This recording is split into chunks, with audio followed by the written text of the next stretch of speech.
Hey, Prime members, you can listen to Crime and Sports early and ad-free on Amazon Music. Download the app today. Rakuten is the smartest way to save money when you shop because you earn cash back at over 3,500 stores. Fashion, beauty, electronics, home essentials, travel, dining, concert tickets, and more. Your favorite stores like Lowe's, Levi's, and Nike pay Rakuten to send them shoppers. And Rakuten then passes on a part of that payment to its members as cash back. You're already shopping at your favorite stores. Why not save while you're doing it? It's a no-brainer. Membership is free and easy to sign up. Get the Rakuten app now and join the 17 million members who are already saving. Cashback rates change daily. See Rakuten.com for details. That's Rakuten. Your cashback really adds up. Your weekly dose of romance and drama has arrived.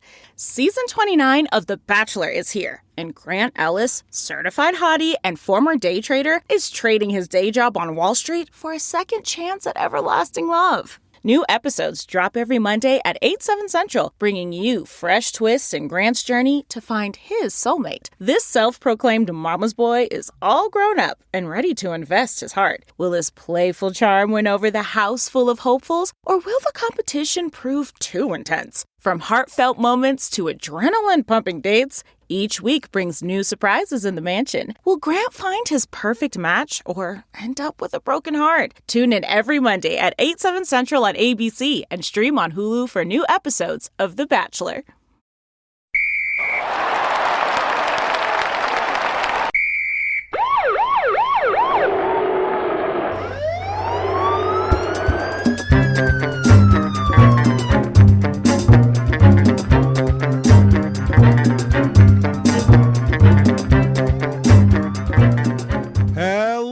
Everybody, and welcome back to Crime and Sports. Yay! Oh, yay indeed, Jimmy. Yay indeed. My name is James Pietragallo. I'm here with my co-host. I'm Jimmie Whisman. Thank you, folks, for joining us so much today on another insane episode of Crime and Sports. We're going to wrapping up Joe Pepitone today. Great. He has been just a barrel of laughs, we'll say. And a real enigma. Some odd things that he's done as well. And we've heard a lot of weird stuff. And we're going to hear some more weird stuff. This week we got Mickey Mantle making plenty of appearances. We got Frank Sinatra coming into the fold. Okay. So it's going to be fun stuff. Before we get to that, definitely head to shutupandgivememurder.com. Get your tickets for stuff. We got live shows for Small Town Murder all throughout the year. Get your tickets right now, especially May 31st in Durham. Coming out with us there. We can't wait. Tickets still left for that one. Nashville, the next night sold out. So let's all go to Durham and hang. So here we go. Do that. Tons of merch up. Shutupandgivememurder.com. You definitely want bonus shit, and we got bonus shit for you here. Patreon.com/crimeinsports. You get all the bonus material. Yeah. Anybody who's $5 a month or above, a cup of coffee, a mere cup of coffee. Come on. Or you can get hundreds of back episodes of bonus material that you've never heard before, and new episodes every other week. One Crime and Sports, one Small Town Murder. You're going to get all of it. You get it all. You get it all. This week, what we're going to do for Crime and Sports, it's so much fun. We have to do it a couple times a year. Tell me more. Theme park disasters are back, baby. My God. Oh, the most fun. We'll talk about going out for a nice day. Well, someone might come home without a leg. We'll talk all about it.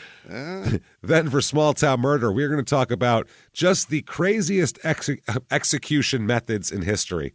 So we're going to go through history and talk about how people have decided to execute. Have they ended criminals? Through history, yeah, because it's changed a lot, and there's people really got creative back in the day. It wasn't just it wasn't an A to B thing. It was like, I was thinking about it last night. Okay, what if we got a bunch of birds and it's weird stuff. So that is patreon.com/crimeinsports is where you get all of that. So please join us, and you get a shout out at the end of the show as well, where Jimmy will try to say your name correctly, but probably won't accomplish that. My best. So he will give it his best, though. That said, let's do it. Let's dive back into Joe Pepitone here. Head first into the bag here.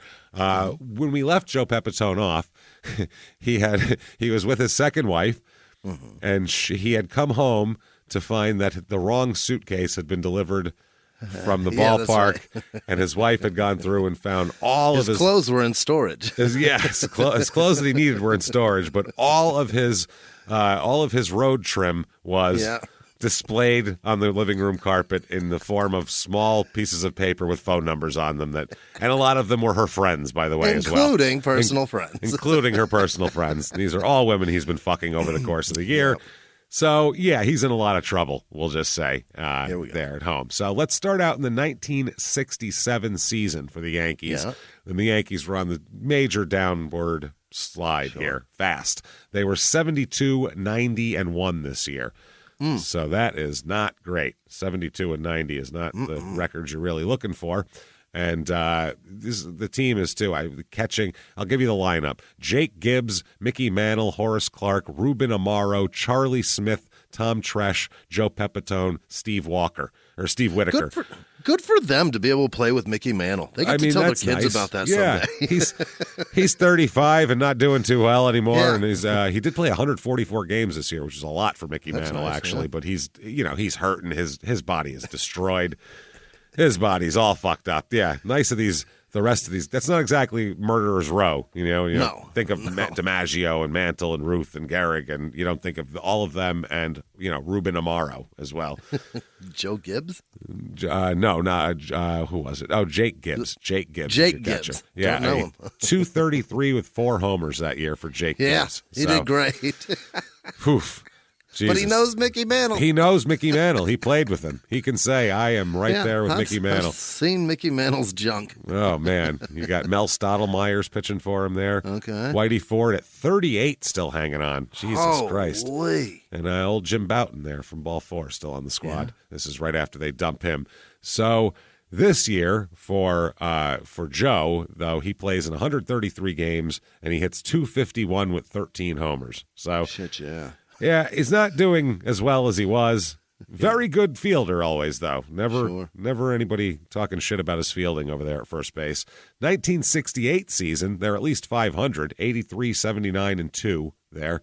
I guess those are games that couldn't be finished due to darkness. I don't know. Rain or something? Rainouts that at the end of the year, if there's a rainout that you can't, that isn't going to affect anything, they don't reschedule it. Okay, they just kind of if it's not going to put them in the World Series or anything anyway, what's it matter? Yeah, they're not going to make two teams figure out how to fly in on an off day to make up a game that doesn't matter. So this year Mickey Mantle again still on the team, but I think the next year is his last year, so coming to an end pretty quickly here.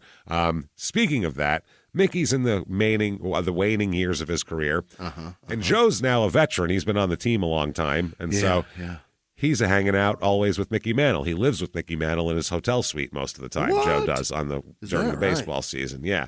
So he tells this story. Mickey, by the way, is known as a big-time drinker. I mean, one of the biggest in baseball history. It took him. Yeah. He died because of his liver. I mean, he's just I think he got a new liver and then destroyed that one too. I'm pretty sure. Is he the reason you're not allowed to get a liver if you drank and destroyed it? But he was Mickey Mantle. He's like, I swear to God, this one's going to be better. It's my last time.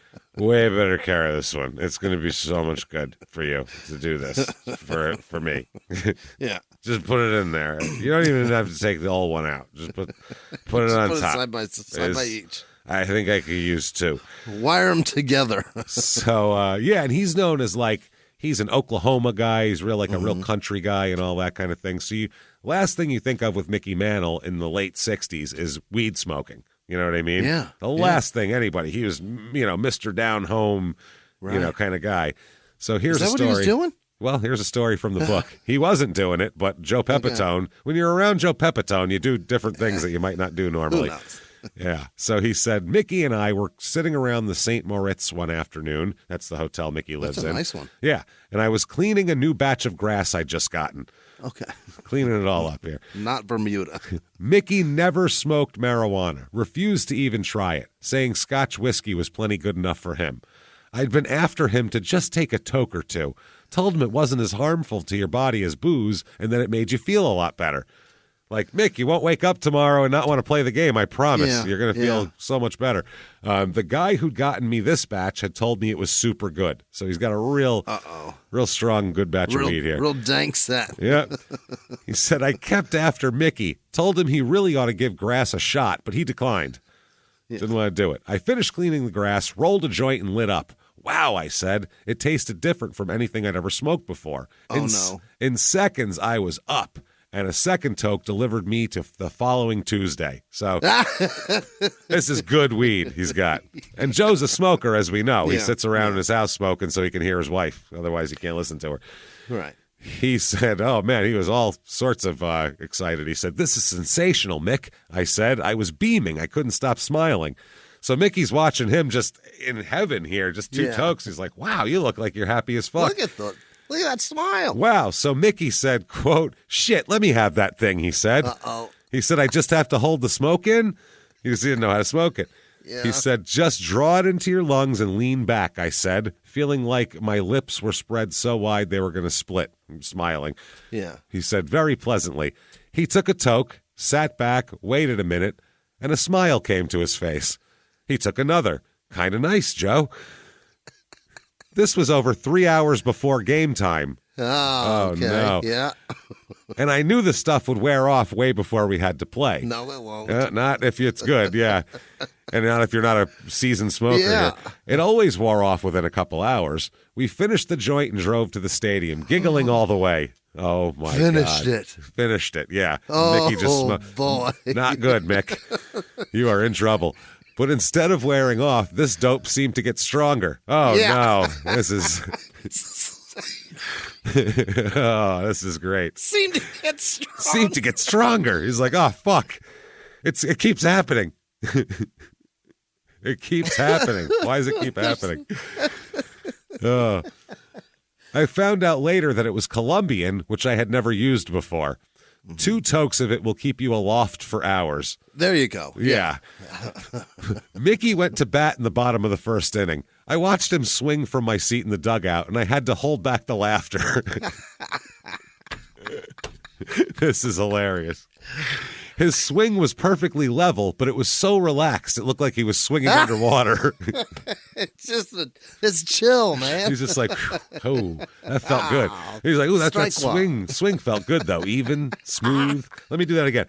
Ooh, strike 2. That's okay. He said that Mickey, of course, was notorious after he struck out for slamming his bat into the ground, throwing his batting helmet in anger. Yeah, he was one of those guys. Yeah. This day, when he took his third slow motion swing, he turned around, very carefully placed his bat on the ground, and carrying his batting helmet back and carried his batting helmet back to the dugout tenderly. I had to cover my mouth with my hand. He's just cracking up. Mickey's stoned. He's so soft. So he went from to just gentle, like that's all right, that's okay. Sometimes you strike out. Yep. Everyone was looking at him strangely as he walked back with the tiniest little grin on his face. He's high. I can't believe it. He's so high that none of this matters. I can't do this game like this. Fuck. He struck out twice in that game, and I struck out 3 times. This is not good. The dope still seemed to be getting stronger.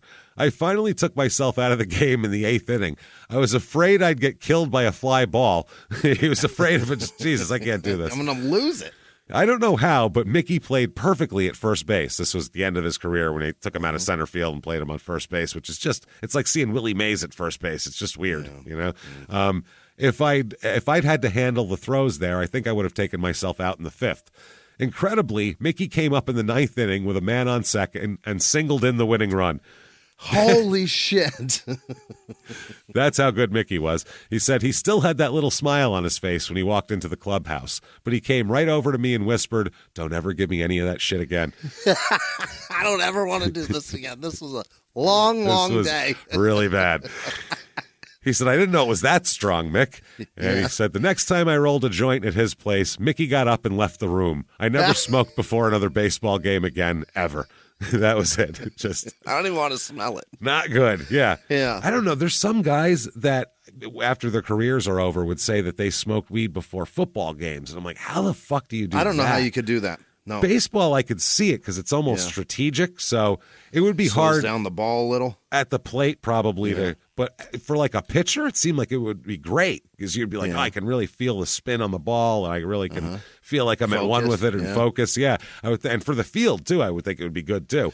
But I don't know because football seems terrifying to do. Playing short, it might not be easy to do. No, that might be bad. Balls come pretty fast. Like left field, that seems great. Maybe, yeah. You know what I mean? Yeah. Pop fly, perfect. Yeah, I'm under it. Look at it go. Yeah, look at it. Be fine, I think. Yeah. So another thing here is Sinatra. He gets to hang out with Sinatra, and if you're number one in the Northeast, that's a big deal, as big a deal as it could be. And back then, it's hard to explain how famous Sinatra was back then. Yeah. I don't know how to even put it into perspective as far as fame goes, and especially in the Italian community, he was literally, I mean, God. I mean, it was him and Joe DiMaggio could have taken over anything they wanted to, and everyone, oh my God, and worship them. It's just the way it was. So he said that he got introduced to Jimmie Rizzo. Jimmie Rizzo is Frank Sinatra's right-hand man. Yeah. He's the kind of his protector, fixer. Not a great guy? I mean, a tough guy, definitely a tough guy, considered a tough guy. He said he was probably Sinatra's closest friend and unofficial bodyguard, and that's anybody who hung out with Sinatra for 25, 30 years. It was, I had to meet Jimmie Rizzo, and Jimmie Rizzo will take you to him type of deal. What a cool name. Jimmie Rizzo, that's a good one. He said the actor Henry Guardino, comedian Pat Henry, who was just going backstage because he let off shows for Frank, and about 6 beautiful girls. This is talking about going to a Sinatra show. Yeah. Sinatra did a great show, and afterward we all went back to congratulate him. Leo said, Frank, I want you to meet Joe Pepitone of the Yankees. Yeah. So that's cool. Hey, Paisan, Frank said, jumping up and hugging me. That's the thing. You're in. I stood there paralyzed with a stupid little smile on my face. And Frank said, I know he's with the fucking Yankees, Leo. Like, I know the Yankees. I'm aware. Hits left-handed, plays first base better than anyone the Yankees ever had, and makes the all-star team every year, even when he's brand new. And then he hugged him again and said, good to see you, Joe. How about that? This is the coolest fucking thing you could ever get, is Frank Sinatra knows everything. Has my baseball card. This is wild. Right. Yeah. You gotta go home and call your mother after that and tell her about it, and so she can tell all the aunts and uncles that Frank Sinatra knows who Joe is, Well, you stand next to a guy who sounds like how Snoop Dogg would say jelly roll. Yeah, Jimmie Rizzo. My man Jimmie Rizzo. So he said Jimmie had a houseboat, a huge, fantastic showpiece docked right across from the Eden Rock, and afterward, we went over there and partied all night. Oh, God, my dream. Yeah, he said, when the sun came up, I was still sitting there, just staring at Frank, the same thing I'd been doing all evening. Joe Pep from Brooklyn, hanging out with God. Staring God in the face on a houseboat on the ocean. This is what Frank does every night. He fucking sits on an insane houseboat and has sex with 6 women while drinking scotch. This is wild. What a crazy fucking life. So he goes on to tell this story, and I'll kind of synthesize the story here. He tells a story about they're hanging out one night, and Frank just starts saying, everybody cough up $100. Everybody cough up $100. Let's go. It's a bunch of guys hanging out at, I think, his house. Pooling our money for 100. Vegas, Palm Springs, one of those. Yeah. So pool everybody $100.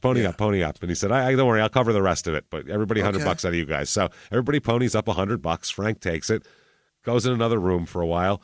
Yeah. A little while later, all of these like very, very beautiful women show up. Yeah.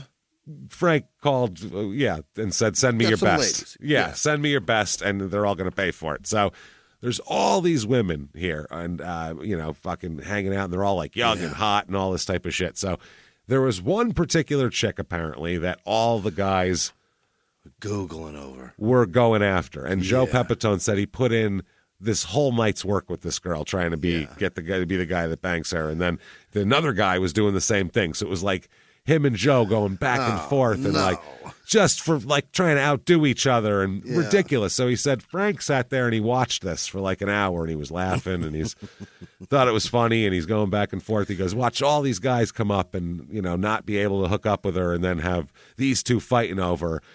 And he said Frank disappeared for a little while. He goes, next thing you know, they were outside of his bedroom there. Frank opens the door and he just goes, hey. And he goes like this with his finger. and does a little "Come here," twice, goes boop boop, and the girl got up and walked in there with Frank, and it was, and she walked in, and Frank just said, "Have a good night, fellas," and closed the fucking door. Like, it's been cute that you guys thought you were going to do this all night. That was a party. I got this one. You guys really entertained me. Yeah. Said an hour of his best his A game for an hour. This guy's worst. A game. Frank, one finger like that. And fucking, boom, here she is, done. He's like, son of a bitch. He said, couldn't even be upset because it's Sinatra. He's like, what are you going to do? What are you going to do? It's literally Frank Sinatra. Like, oh, fuck, this is crazy. At least I didn't lose her to you. Yeah, that's what I mean. Scumbag. This fucking jerk off from the bar I didn't lose her to. She's going to bang Frank Sinatra, I guess, whatever. Yeah. She's gonna that is a fun game for Frank, too, to pony up this cash for all these girls to come in that he's paid for them to do this shit. You know what I mean? And you still can't win her. But guess what? Guess who can? Yeah. Real easy, Frank. like. Didn't even have to make say anything. That's amazing. No. Just emotion. A little cheat code. Hey, just, get everybody's over here. That's enough. Come here for a minute. Let's go. My Christ. So 1969, Yankees are 80-81-1. Or 80-81. Yeah, 80-81-1 here. And again, it's getting bad. Very, very bad for this team. This is actually Thurman Munson's rookie year, though. So, yeah, he comes into the mix, but he's not playing. Jake Gibbs is still the main catcher here. Guy, they're splitting time, him and Thurman. So Thurman only played 26 games that year. So this year, obviously, not a spectacular time for the Yankees. Again, going way downhill. Pepitone in August just didn't show up for a game against the Twins. Really? Yeah, just for no reason. Just didn't. Just stayed home that day. Houck said that he knew Pepitone had personal problems. Ralph Houck is the manager, but there was no sign that he would be a no-show. He never said, like, I got a court date or something, or I got something to do. Yeah. He just didn't show up. He said that Pepitone got Houck's approval to skip the next game. He took that one off. And 2 weeks later, though, the Yankees are going to suspend Pepitone and fine him $500 because he left during the middle of a game against the White Sox. Just didn't tell anybody. Just left. He doesn't think anybody will notice this? No, I guess if he wasn't playing, he was like, well, I guess I'll leave. And then Houck's like, I need a pinch hitter. Oh, I need a lefty. Where's Pepitone? Where the fuck is Pepitone? Where's Joey P? Yep. So he said it was the fourth game that Pepitone was sitting out because of back and shoulder problems, and he just, took off. Now, the Yankees owner, Mike Burke at the time, this is pre-Steinbrenner, he didn't buy the team for like 3-4 more years, said it was about Pepitone's personal issues, back alimony, separation from his second wife. Oh, God. He said all of that, yeah. He said it was negatively impacting his mood. He said, but of late, I've noticed a change in his makeup. He's not been effervescent. Oh, he's not as bubbly? No. Gee, that's quite the shame. Not refreshing, this guy. He's not like a Sprite, unfortunately. Yeah, it's not a 7-Up here. Not a lot of after the conversation. Those bubbles tickling your lip. None of that. Okay. He seems drained of enthusiasm and desire to play baseball. Yeah, back alimony will do that to you. That's the problem. They said spending is a problem. He owes people a lot of money. The Yankees GM explained that the team frequently advanced Pepitone's considerable salary. So really? Frequently giving him advances, and he then left a game against the Royals at Yankee Stadium on August 30th, and because he got fined, so he was mad and left. Yeah, which is going to get him fined again. You can't. Yeah, you got to correct the issue, man. That's he's doubling down. He said, "I didn't stay Friday night because I didn't think I should have been fined." So, and he said it's getting annoying too because people are starting to bother him about shit because his personal life is in the newspapers, so people in bars will shout it out to him and break his balls all the time. That's the thing about print.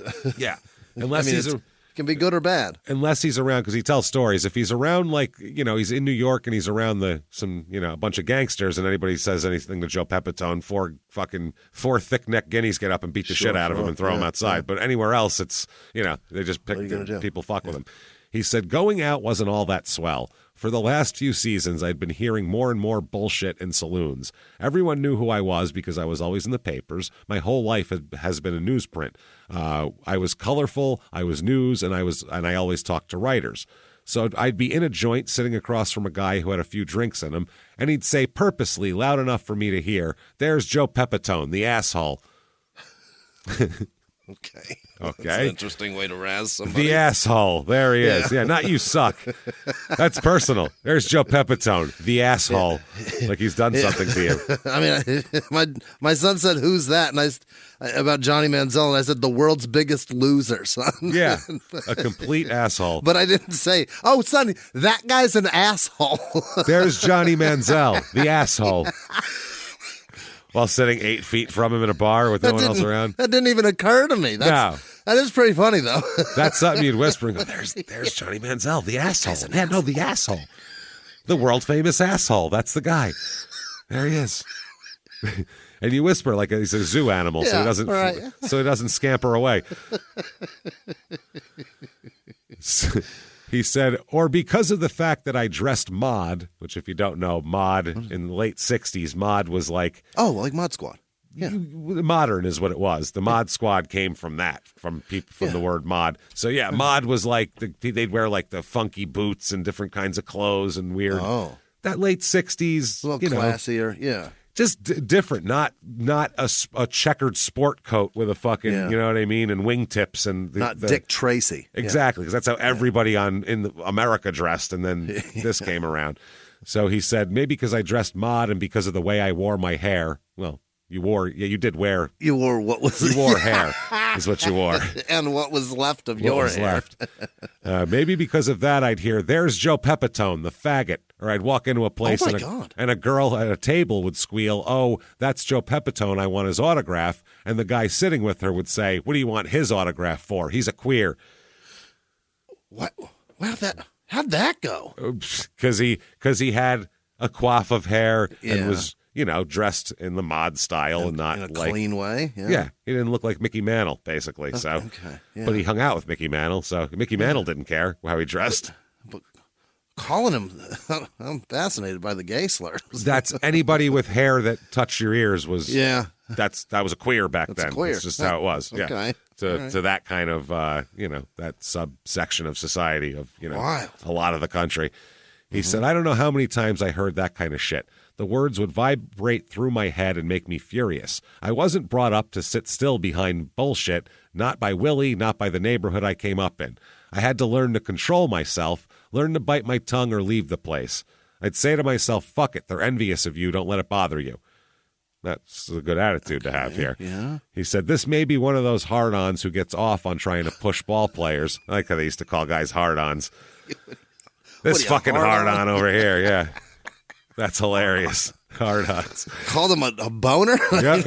One of these hard-ons who gets off trying to push ball players, who wants to provoke you into slugging him just so he can sue you. There's a lot of those around. And there's 100 times more of them now. You just wait, Joey. It's going to get way worse. So worse. That's the beginning of it. Be thankful you played then. when you did. Yeah, that's the beginning of it back then. Because even 10, 15 years earlier, if you beat the shit out of a guy, the cops would show up and go, "Well, what the hell are you talking to? Don't say things you can't. Don't write checks your ass can't cash, mister." And they take the other guy. He's an out. athlete. Yeah. What kind of idiot are what the fuck you? is wrong with you? Don't bother people. But then they got into lawsuits. He said, "I'd often meet a guy in a club and we'd exchange 2 sentences, and the guy would say, 'I always thought you were a prick, but you're a nice guy.' Okay. Again, I'd have to bite my tongue. Sometimes I'd get disgusted and say, 'Well, fuck you, buddy. You thought I was a prick? Well, I am a prick. Shove it up your ass if you don't like it.'" Which is funny because I get that myself sometimes. Yeah? Yeah, I get that. You're so nice. You'd be a prick, James. You're so nice. I'm like, why? Because I make fun of fucking... Are you a professional athlete? I'm making fun of on the show? Probably not. You don't fucking know me. Are you Johnny Manziel? Calm down. Yeah. It's so funny when people have different opinions. It's like, well, you didn't know us. Why would you have opinions? You don't even know us at all. Isn't it interesting that your perception is wrong? Weird, right? For people you've never met. Strange. Isn't that weird? He said, "Then I'd walk away because I just didn't need that shit. Why should anyone think that way about a person if they don't even know them? And if I did think it, and if they did think it, when did they find out, and why would you say it?" He said, "I also had a problem that year in a bar in Detroit. Mel Stottlemyre and I went in for a drink after a game. Earl Wilson, the Tiger pitcher, was sitting at the bar. I met a girl from the Playboy Club and started dancing with her. Wow.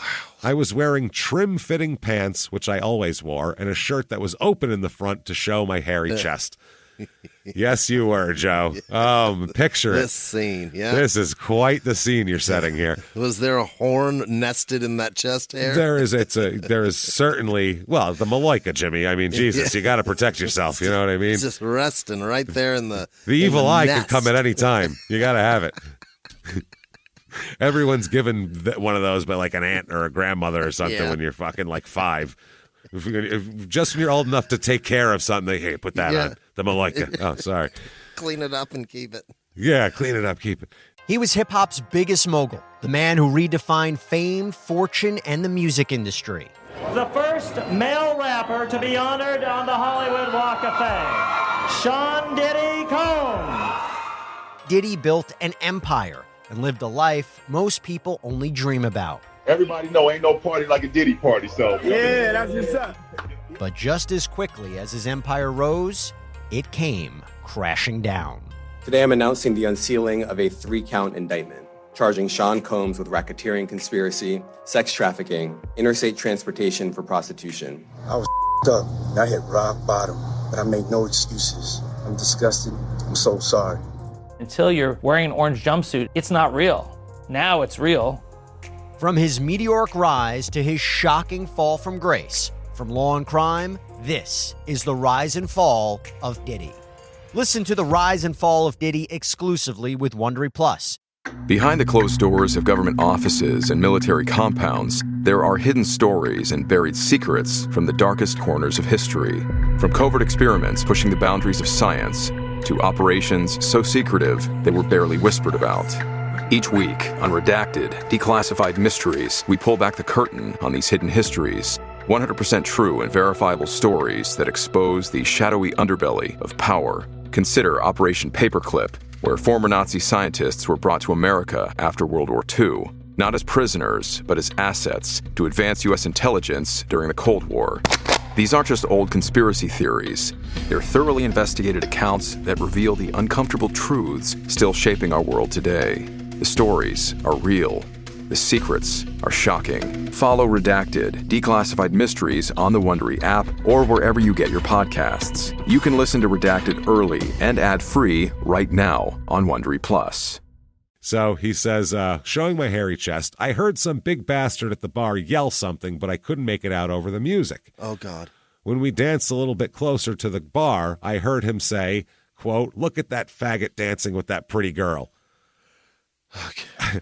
I just laughed and said to the girl, "Don't pay attention to that clown." I like girls. But Mel turned to the guy. Uh-oh. Yeah. Look at that big homo about to get laid over there. Look at him. Yeah.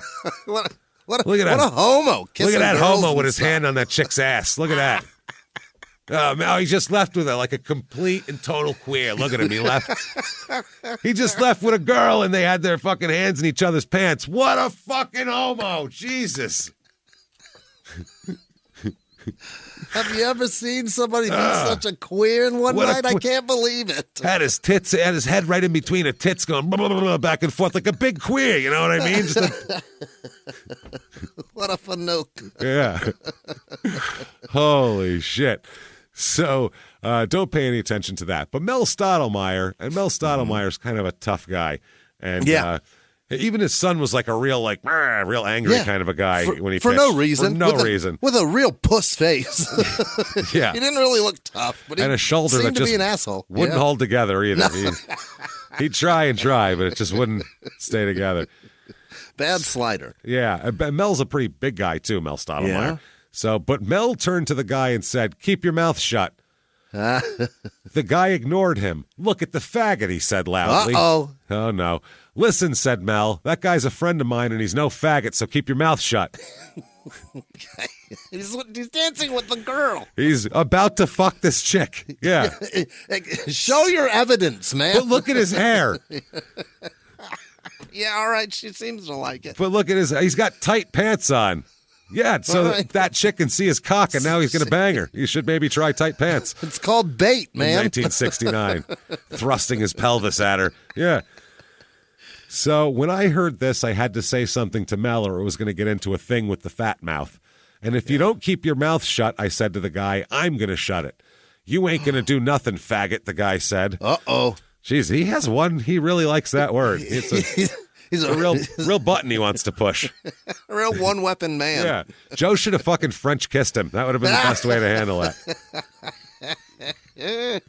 And then him and the rest of the Yankees beat the living shit out of him. That would have been great. Just pull it out and be like, well, I'm going to fuck you in front of everybody. How's that? Mel, hold him down.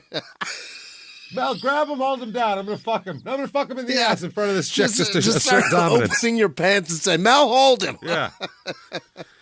If he would have just laid a huge kiss on him and then had the whole team beat the shit out of him, that would have been hilarious because this guy would have had the most confusing night ever. I mean, really, he would have got beaten, stomped, kissed. He doesn't know what happened to him. Shit. He's all confused. So Joe says, I leaped over the railing between the dance floor and the bar. I grabbed the guy around the throat, and my momentum drove his head down onto the bar. I started banging it as hard as I could. Unfortunately, against the bar, not with his cock. So he broke my grip. Not right in the mouth. Not right in the mouth, unfortunately. He broke my grip, flopped to his feet, and picked up a chair. He threw it, and I ducked. Now we got a melee. Now we got a roadhouse melee party. Here. Yeah. Let's get Swayze involved. He said, then I stepped in and punched him. As I started to hit him again, 2 arms wrapped around me from behind. This guy spun me around and said he was a detective. He snapped handcuffs on my wrist saying, you're under arrest. What? Did you hear what he said? Jesus Christ. I'm in trouble? I mean, what the fuck? Yeah. Wow. He said, what the hell are you arresting me for? That guy started the whole thing. And the cop said, I saw what you did. You attacked him.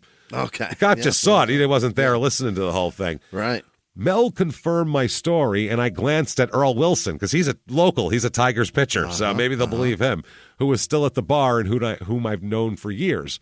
With a second witness, I'd be freed in a moment. But Earl Wilson wouldn't even look at me. You motherfucker. Earl. Come on, Earl. You cocksucker. Help. Help. You queer, Earl. You chicken shit. Chicken shit. He said, Mel and I had to sit down with the detective. This is a hilarious scene because they're going to sit down in a nightclub with music blasting, with Mel trying to explain it, and Joe also speaking with his hands while handcuffed in front. Going, listen, I was over here trying. That guy. When you see, it's those movements to get Two hands the thing, and then this guy, and he was over. No, right here. And he's pointing with his hands out, trying to smoke a cigarette like that. Lit lights it. So I'm telling you right now. I love that. That's the funniest thing. Then while screaming the word queer and faggot into a detective's face. Yeah, and he kept saying it over and over. He said we had to explain the whole incident in detail before he took the handcuffs off me. Then I had to go to the station house and press charges against the other guy to protect myself in case he pressed charges on me. Oh, God, Jesus. This turned out into a big fucking mess, obviously. So the Yankees are going to fine and suspend him on August 30th here. An indefinite suspension without pay. I got a feeling he didn't bang that chick from the Playboy Club either. No, I don't think he. Once the smoke cleared, he's like, "Where'd that chick go? Where'd she go? Shit." She went home with the big mouth. Damn it. So this article, by the way, this is like the fucking an AP article here, UPI article. So it's going out to every newspaper in the land. So it says Pepitone, the perennial team jester whose practical jokes have provided some of the few laughs enjoyed by the club in another dull Yankee season. That's what they say. Pepitone, known to be in money difficulties, was said to be on the threshold of a financial deal that could give him his first business success. Whether the outcome of this venture affected his playing status is unknown. The Yankees' first baseman's also encountering marital troubles. He's paying alimony to one wife and is separated from a second spouse. He has 3 children by these marriages. Oh, God. So they're talking just all of his business. Back then, this was like the very beginning of this. This is the late 60s. You didn't see this shit. They used to purposely not tell you when players had troubles. Yeah, but 10 years earlier. All of those numbers equate to a giant number leaving his bank account every couple of weeks. You know what I mean? That's a lot of holy hell. And he's suspended probably without pay. Yeah. So he said Pepitone had apologized to Ralph Houck, saying, I was 100% in the wrong for what I did. I apologized to Ralph and will do the same to the players tomorrow. That's for missing games. He said, I respected how so much. He let you know, this is later on, he said this, he let you know his disappointment if you made an error, swung late, or didn't run hard, but he never yelled. He'd give you a nasty look or tell a coach about your error and make sure that you didn't do it again. So, 1969, Joe plays in 135 games, hits .242 with 27 homers, actually, that year. Not bad. Not bad at all, and he is a Gold Glover as well. So, problem is his on-base percentage is only .284, so he's not walking a whole lot. No. That's a fucking issue. He's just swinging for the fences every time he's up to bat, it sounds like. He's a lefty at Yankee Stadium, so he's trying to yank it into the short porch and stay on the team here. So he makes $35,000 in salary that year. Yeah. Now, he says, up until this time, I'd been too embarrassed to admit I was wearing a hairpiece. Really? Some more hair shit, yeah. A year or so before, I had done a hairspray commercial on television. A hairspray commercial. Yeah, spraying the toupee. The rug. You can make it do anything. You don't even have to have it on your head. It's way easier when you just do it in front of you and then put it on. Do it on the palm of your hand. Fuck yeah, that's so much easier. He said, and later had been offered $5,000 to do a hairpiece commercial, which I turned down in embarrassment. It had taken me a while to realize that the fact that a man wore a hairpiece was nothing to be embarrassed about.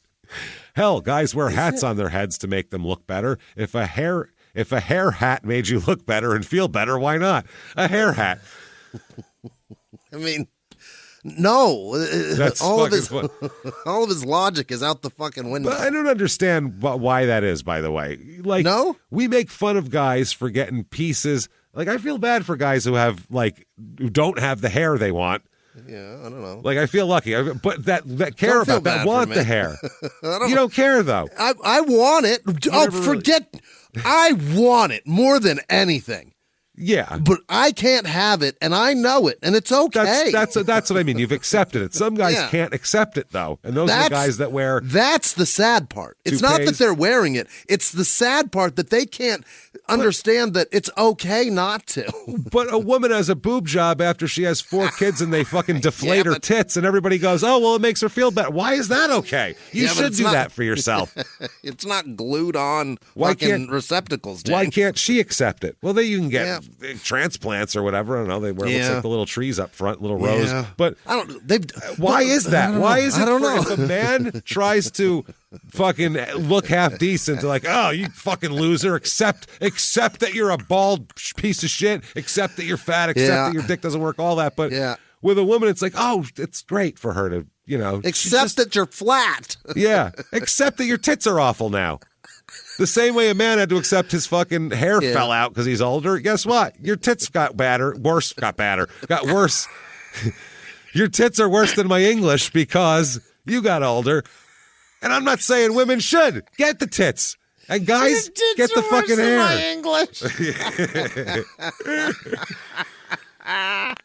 Get the tits, get the hair is what I'm saying if you want it. That's all. I don't know. Who cares? Who knows?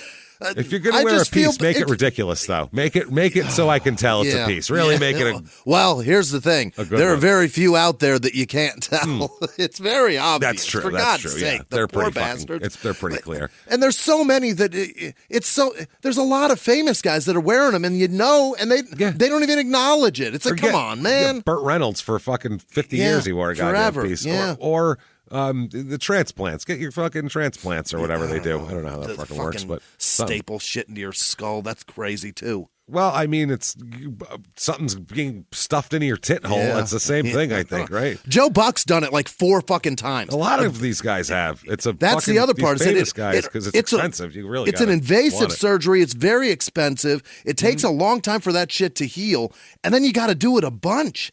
It seems rough. That's what I'm saying. Yeah. It's not. I wouldn't undertake it, but I'm saying if it that's how I'm going to run this shit. If that makes you feel good, I guess great, go for it. You got me a Phillips Norelco, and I'm thrilled about it. If a hair hat made you look better and feel better, why not? That's a great line. Hair hat. A hair hat. Like it's that visor with the Guy Fieri hair in it. Yeah. Well, it reminds me on Seinfeld, he called when Costanza had a wig on the one time. He goes, "Your little hair hat there." Jerry says it about his your little hair hat there. That's why I like hair hat. The underwriters agreed to invest $100,000 in Joe Pepitone's My Place, and we're all excited about the shop. It was going to be a beautiful place. It's a hair place. We got 20 of the... That's great. Yeah, it's a smart idea. People put him together with hair, so why not? He said, we got 20 of the very best hairstylists in New York to take care of our customers. We made them an offer they couldn't refuse. We rented them the chairs for a flat fee, and they in turn paid us 5% of the profit and kept everything else they made, which is a good deal for the people cutting hair if it's a busy place.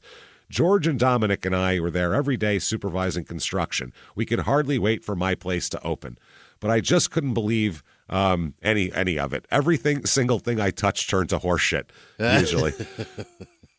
Even when I made an effort, tried my damnedest, nothing ever fucking worked out right. All my past failures were also bombarding my head without let up. In the blackest, quietest moments of the night, I was still hung up on Diane, his second wife, on the fact that I'd destroyed a marriage to a fine woman. I couldn't live with her, couldn't make it with her, but I couldn't get her out of my mind either. I visited her and Lisa, his daughter, less and less frequently. Even though Diane and I were still married, we were not even legally separated. I was separated by some 3,000 miles from Eileen and my son, his first marriage, and those kids. And that fact continued to fester in the back of my mind like a tumor. And if I didn't have enough shit coming down on me, I was now such a popular target for subpoena servers that even friends were nailing me. Oh, no. I'd bought a hairpiece from a friend for $300 early in the season. I'd love to see his hairpiece closet, because I bet it is vast. Just vast. Hilarious that his friends are like, I don't like this one anymore. I'm going to call Joe about it and see if he wants it. See if he wants it. Maybe he'll like it. Yeah.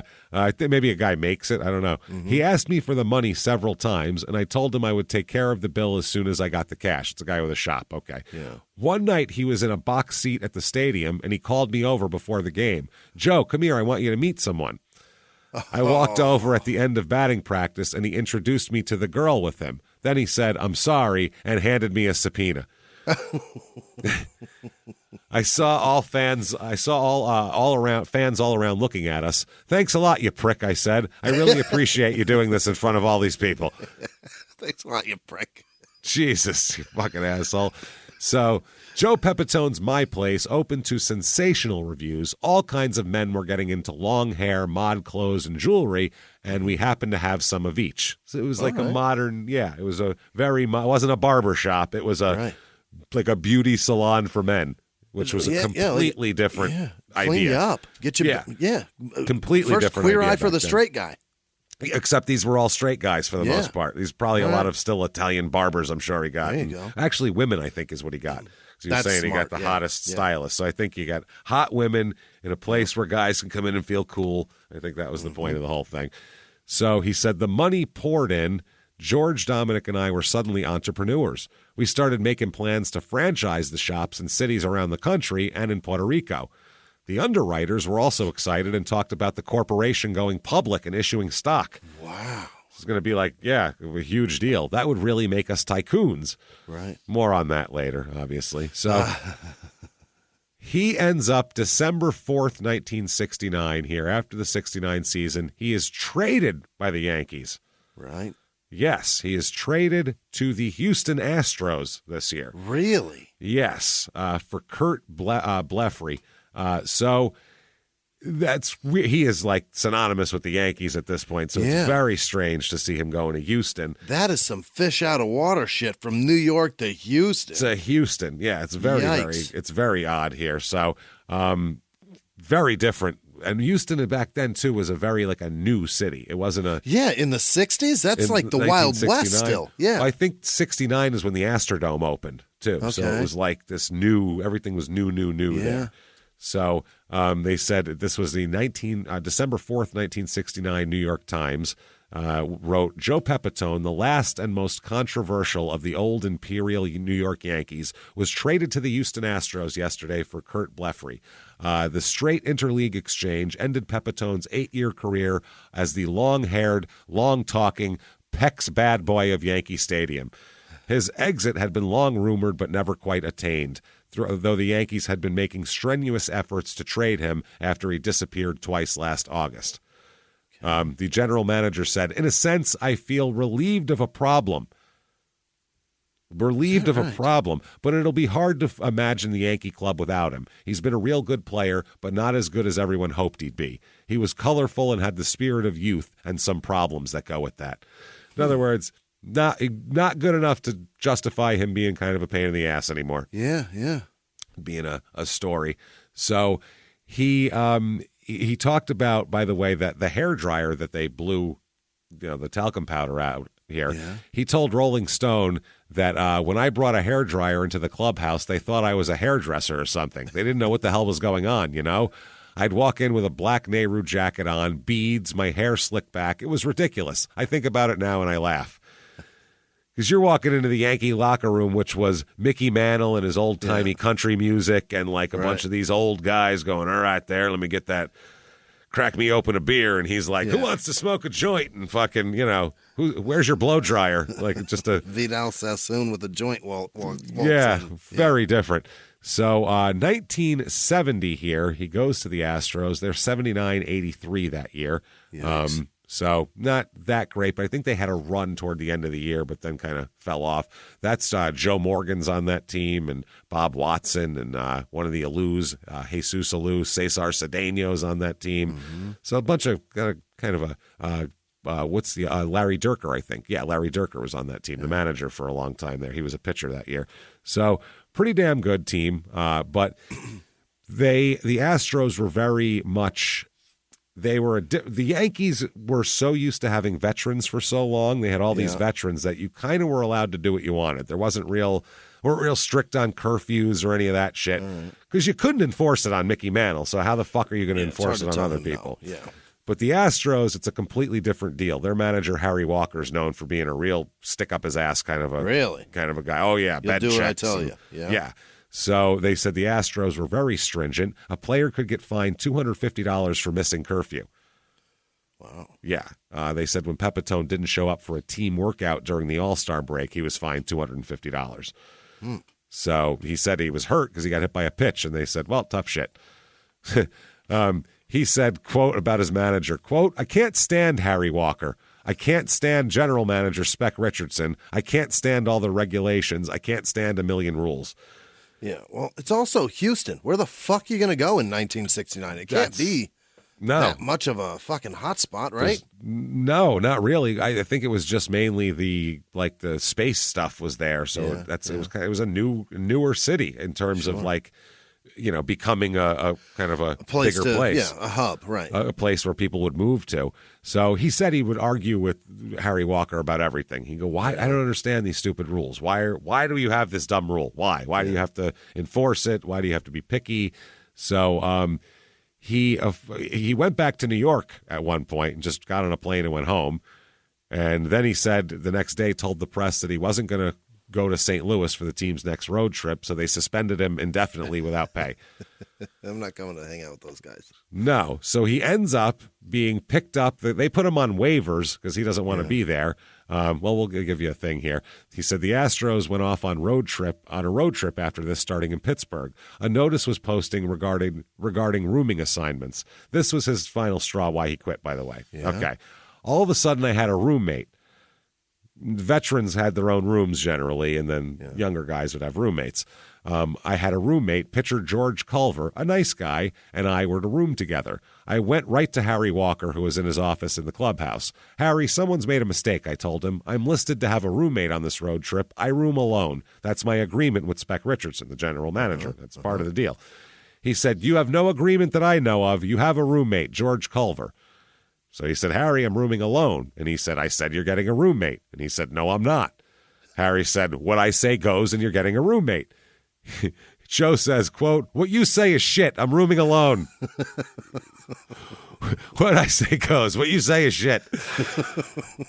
That's amazing. That's a fun adult conversation. What you say is shit, man. Queer. I'm rooming alone. I have an agreement with Richardson. I'm not rooming with anybody. You want to bet? He said, you want to bet I'm not? He said, what makes you think so? And Pepitone says, because I quit. That's I'm why. going to go back to New York. fuck off. Yep. He said, I went back to my cubicle and packed my personal belongings. George Culver came over and said, Joe, what's wrong with me? What'd I do? As a joke, obvious. That's just fucking funny, which is a hilarious. Baseball players, no matter what, will break balls. So what's wrong with me, asshole? He said, nothing. I said, it's not personal. I just don't want to room with anybody. And he said, smiling, quote, wow, I thought it was me. But Joe, how can you give up the kind of money you're making? And Joe said, they don't give me any choice. Yeah. So he is purchased for $20,000 off waivers by the Chicago Cubs at that point. Okay. Which Chicago's a perfect place for him, by the way. His little brand of colorful, and you hit a few home runs, you'll never pay for another drink in Chicago for the rest of your life. They'll fucking love him there. And Chicago loves Italians too. There's a bunch of bunch of Italians there, a community there to support you. I don't know how much of an Italian community there was in Houston, really. So I can imagine. In 1969, probably not a very lot. Thick. Yeah. No. He said, I'm very happy. Everything has worked out just great. Going to a contender is the greatest thing of all. I can only hope I can help them. The Cubs contender. It's been 50 years. They were decent at that point, though. They were that year. They finished the year 84-78 and second in the NL East, so they were almost a playoff team. Leo DeRocher, the Cubs manager, and a famous loudmouth, fighting, crazy son of a bitch. Leo DeRocher's the craziest. He said, I plan to start him in center field. I'm not at all worried about the problems he's had with any other club. All I know is he's a hell of a player, and I think it's a hell of a deal. I'm very pleased, and I'm very happy. Mm-hmm. DeRocher, he's done worse, so he's like, I don't care what the fuck he said or did. It's fine. Absolutely fine. So, this team has Ron Santo and Billy Williams and back when Ernie Banks at age 39 playing first base. Wow. But still a legend, obviously here. What did he do that year? 252, 12 homers, only played 72 games, Ernie Banks. So Fergie Jenkins also on that team. I mean, it's a kind of a loaded team with a bunch of Hall of Famers on it. Not bad at all. So here is an incident from September 1970. This is when this happened. It was at the Cubs are going against Pittsburgh, trying to get first place in the NL East. The Cubs had blown a 9.5 game lead the previous year in '69. That was the year the Mets came on and had their big year. So he said, they were trying to make up for it this year. They said after a particularly inept performance, DeRocher locked the clubhouse doors for a talk with his players. The doors remained closed for a full 45 minutes, which is... Oh, that's a talk. Baseball managers do not do that. You can't. Yeah. Football coaches do that because there's only one game a week, 16 games. There's 162 games. If you did this all the time, it would take no time before people would just tune out. You can't do that. Also, you're playing again tomorrow night, probably. These guys need rest. Exactly. So they said the legend surrounding that tongue lashing grew in stature over the years, largely because concrete and steel rendered Leo's roaring unintelligible, but also because no one on the inside ever talked about it. Ron Santo said, with good reason, he said, even considering the mean, foul, nasty things Leo used to say to us all the time, this may have been his finest hour. Really? God, I wish that was recorded so much. Oh, man. Don't you wish you could hear? What could he have said? Behind closed doors, just you fucking pussy. It must have been amazing. Yeah, because the Earl Weaver shit is fantastic, and nobody knew that he was saying that until fairly recently, right? It wasn't. But this would have been like the Buddy Rich tape. Have you ever heard the Buddy Rich tapes? No. Oh, it's a famous thing. Like old comics used to pass them around to each other because it's the funniest not intentionally funny thing that's ever been recorded. Really? Buddy Rich is the old drummer, and he's great, known as one of the legendary fucking drummer in the 40s, 50s, 60s. So he would have this, he'd go around doing these shows with this band and have all these brass instruments and all that. Right. And he used to abuse the guys in the bus for hours afterwards. I'm talking fucking rip them new assholes because they weren't perfect. Because it wasn't perfect. Insane. Yeah. And so eventually somebody started recording it.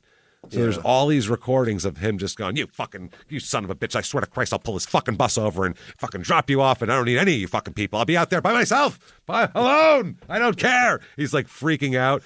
That's where... at one point he goes, fucking kids in the park play better than you with their fucking instruments. Look at you. You're off time. I'll tell you what, buddy. You're not fucking irreplaceable. You're not. I'll replace you with anybody. Like just all this shit. Yeah. Some lines from Seinfeld came out of that actually because Larry David and Jerry thought it was the funniest thing in the world. when George tells the guy, I'll take you outside and I'll show you what it's like. That's a Buddy Rich line from there. Show you what it's like. He threatens, he's just yelling, he goes, I'll take you outside and I'll show you what it's like. And he's just threatening to beat the shit out of his band, and they're just silently sitting there. It's hilarious. So they said the first 30 minutes of the rip rated only slightly better than DeRocher's usual fare. He ticked off the failings of every player, position by position, questioning their guts, manhood, ancestry, and intelligence.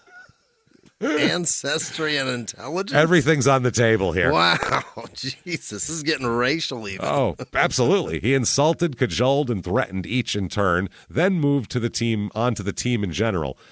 So, and then Santos said, just as Leo always did after he worked off steam, he asked whether anybody else had anything to say. Uh-oh. Which everyone goes, nope. Santos says, now we're all used to Leo carrying on, so most of us would sit there with our heads down, take it, wait till he goes back in his office, and then it's over, and fuck him. He said, which would have been the case this time too, except for Pepitone. I got something, Coach. Yeah. Pepitone had arrived there recently, and he said, so, he's sitting there. He was presumptuous enough to think that, that entitled him to talk back to Leo because he's, from the Yankees and all that, he said. So Santos says, so Leo finishes, and Pepitone says, yeah, Leo, I got something to say. He says, I've got to agree with you on most of this stuff. I'm on your side, bud. I'm on your side. He said, but then I don't know why. Maybe it's because Pepitone and I are both Italians, or maybe because he feels somebody ought to defend me. He says, but one thing, Leo, you've got no right climbing on Ronnie's back, Ron Santo. He was a great player. Yeah. Ronnie's doing everything for this ball club you can ask a guy to do. So he said words that could indeed chill an Italian heart. This is Santo, I immediately bury my face in my hands because I know what's coming and I'm just trying to control myself. Oh, God. Yeah. Leo looks at Pepitone with this screwed-up grin on his face and says almost sweetly, are you finished? Is that all you got? Oh, no. He's so amused, he repeats it, but louder this time. Are you quite fucking finished? And then Leo tees off. He said, I've heard plenty of cursing in my lifetime and plenty of it from Leo, but nothing like what I heard that day. He says, why don't you suck his cock? He says, put it this way. I lost it. I jumped up, grabbed Leo, pinned him on the bench. Remember, he was in his 60s by now, held his face in one hand, and loaded the other one into a fist. I could have killed him. This is Santo. It was too much. Yeah. Yeah. But you know what? The whole time I'm holding him helpless, he's not blinking. He isn't flinching. He isn't blinking. He isn't showing any trace of fear in his face. None. Almost like he's daring me to hit him. He's a crazy old man, Leo DeRocher. He said, now I'm looking right into his eyes, and this thing is dragging on, and the longer it goes on, the more I realize I'm holding a frail old man ready to punch him. And he's not going to apologize no matter whether I do it or I don't. Yeah. It doesn't matter. So I just let go and walked away. But Leo knew how to get under your skin, make you play hard just to spite him. So as I was walking away, I hear him calling after me. I knew it, Santo. You're a chicken. Come back. I'll kick your ass.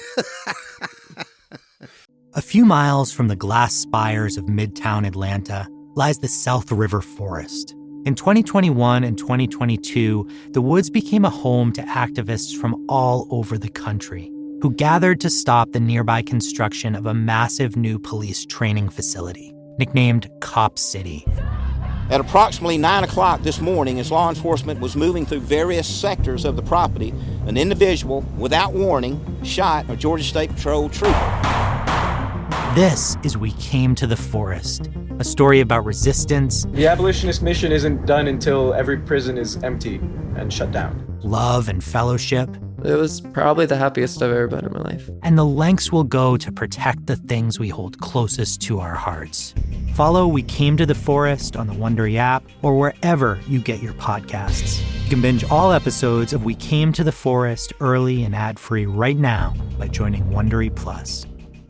In the 1980s, a rosé swept the country. Hey, Mike, I really like this White Zinfandel. Well, good. Now put it down. I'm going to try another one. White Zin became America's top-selling wine. But most don't know that this sweet drink has a sour history.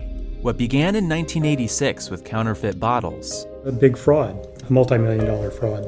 sent investigators chasing one of the most powerful families in the business, the Licciardis. But the closer the feds got to them, the more dangerous things became. It's a story of deceit. At the time, I was paranoid. Threats. You touch my kids, I will kill you. And murder. With a .22 caliber bullet to the head. What started with a scheme to mislabel wine spilled into a blood-soaked battle for succession. Welcome to Bloodvines. You can binge listen to Bloodvines exclusively and ad-free on Wondery Plus. Join Wondery Plus in the Wondery app, Apple Podcasts, or Spotify. In the 1980s, a rosé swept the country. Hey, Mike, I really like this White Zinfandel. Well, good. Now put it down. We're going to try another one. White Zin became America's top-selling wine. But most don't know that this sweet drink has a sour history. What began in 1986 with counterfeit bottles. A big fraud, a multi-million-dollar fraud. Sent investigators chasing one of the most powerful families in the business, the Licciardis. But the closer the feds got to them, the more dangerous things became. It's a story of deceit. At the time, I was paranoid. Threats. You touch my kids, I will kill you. And murder. With a .22 caliber bullet to the head. What started with a scheme to mislabel wine spilled into a blood-soaked battle for succession. Welcome to Bloodvines. You can binge listen to Bloodvines exclusively and ad-free on Wondery Plus. Join Wondery Plus in the Wondery app, Apple Podcasts, or Spotify. You little old... I realize I'm going to beat the shit out of an old fucking frail man here. So because Pepitone defended Santo, he let Santo have it worse. Yeah, and that's what he knew. He knew that was coming. That's why he said, "Oh shit, Jesus, you just don't say this nice thing about me." Now he's just going to attack me twice as hard to show him that that he can. You fucking idiot. And then he Jesus. doesn't give a shit about what you just said. And then they laid into him enough where Santo goes, "All right, now I got to kick his ass. It's too much." So the 71 Cubs finish 83-79, third in the NL East here. And so they're doing okay, but not setting the world on fire. Pepitone plays in 115 games, hits .307 this year, which is a career high in batting average. 16 home runs, 61 RBI, 19 doubles. Not too fucking shabby, honestly. Yeah. Pretty good year. He says, this is off the field, "I remember one time we had a couple of chicks at my place." This will be good. Here we go. "We started smoking some dope, stripped down, paired off, and started balling on the king-size bed." Jesus, what a wild style time here.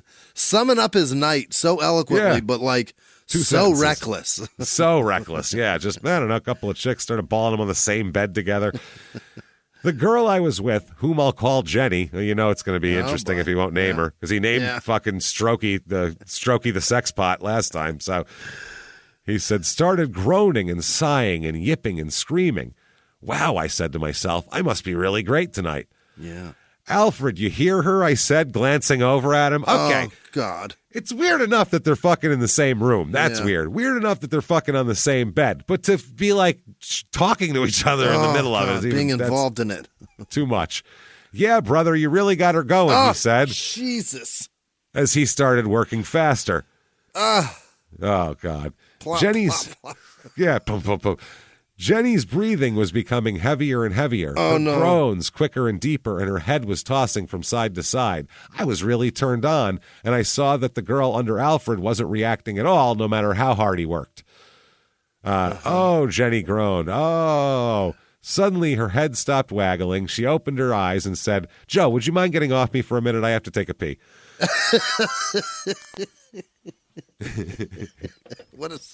That's the problem here. She's got to pee the whole time, and he's probably leaning on her bladder. "Hurry up, I gotta piss." Alfred let out a roar and collapsed on his girl. "Oh, you're good," he said. "You're so good tonight. She's been putting on an act all this time, and you've been digging it." He rolled off his girl and just lay there laughing.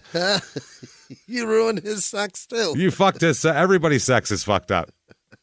Joe's sexual adventures are hilarious. They really are. He's crazy. A disaster. How much he gets. Good for him. And he still can't put it all together, though. That's the fun part. He still can't. Still has a hard time. He's got so much practice.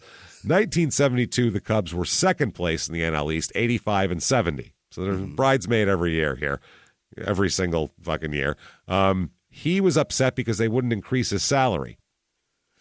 Yeah, after he bat 300, fuck yeah. Yeah, he wants his salary kind of upped a little bit. And, so by the end of May, Pepitone meets with Cubs general manager John Holland and DeRocher, and he agreed to come back because he didn't want to come back in the beginning of the year because they weren't going to give him money. He was holding out. So he basically said, I'm retiring. And they were like, are you retiring or are you trying to angle for a trade or what are you doing here? So, he ends up playing 66 games that year and hitting .262 with 8 homers. So not the best. 1973, the Cubs are 77-84, but that doesn't matter because he'll be on the Braves by the end of the season. So really, that's fine. Yeah, he's going to be there. May 19th, 1973, traded by the Cubs to the Atlanta Braves and for Andre Thornton. And he said, it's a shock to me. He said, I knew I gave the club a little bit of trouble, but I didn't think it would lead to this. This is extreme. You sent me all the way to Atlanta. That's far. I believe the reason I was traded was the money troubles I've had with the team. I don't believe it was because of my ability. I can do as good a job as any first baseman. So Atlanta, 76-85 that year. Wow, they were managed by Eddie Matthews, who's the legendary Hall of Fame 500 home run guy. I had no idea he was a manager ever, so that's interesting. The Braves, by the way, were 11th out of 12 teams in attendance in the National League. Really? Second to last in National League attendance. Under 1 million people that year. 800,655 was their yearly attendance. Is that why Ted put it on fucking everywhere? To try to get the popularity up? Before Ted bought it. Yeah.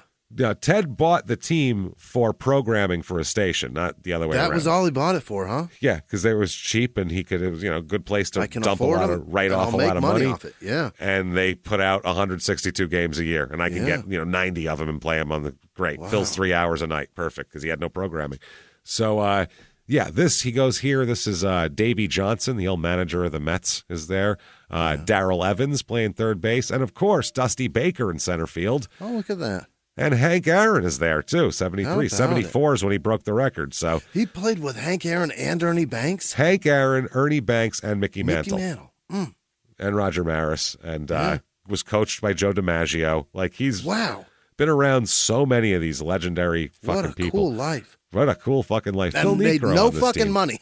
Made no money to show for it. All those other people doing great, him not so much. So he ends up only playing 3 games for the Braves. Yeah. Where he goes 4 for 11, which isn't bad. That's actually over 300. That's good. But he ends up on May 26th. He quits. Just done. He's done. He leaves the Braves. Doesn't want anything to do with it anymore. And June of 73, a couple weeks later, he is lured away, and I mean away, like away, not just to Atlanta, not just to California, to the Nippon, Japan. To play with the Tokyo Yakult Atoms, meaning atoms like atom bomb, which is incredible for a place that was destroyed by an atom bomb. That's insane. Why would they do that? So Pepitone goes to Japan. They give him a 2-year, $70,000 contract, and they pay the Braves $150,000 for him. Just to get him. So in his first game, he had a 6th-inning single that knocked in the winning run, and they had a 2-1 win over the Yomiuri Giants. After 14 games, Pepitone asks for his release. Hated it. He's batting 163. Also, I don't think doesn't really like Japan that much. In his brief career there, he skipped games for injuries that he claimed, but then he would be seen out at the nightclub that night. So I just think he wasn't interested here. The Japanese, basically, they said that around his team, his name became the slang word for goof off. Isn't that funny? I don't know if it still is I don't know if it's spread all over Japan or not. If we have Japanese listeners, let us know. But that's what happens when they spend $190,000 to get you and you do this shit. This is nuts. That's a problem. So January 9th, 1974, nothing's going well.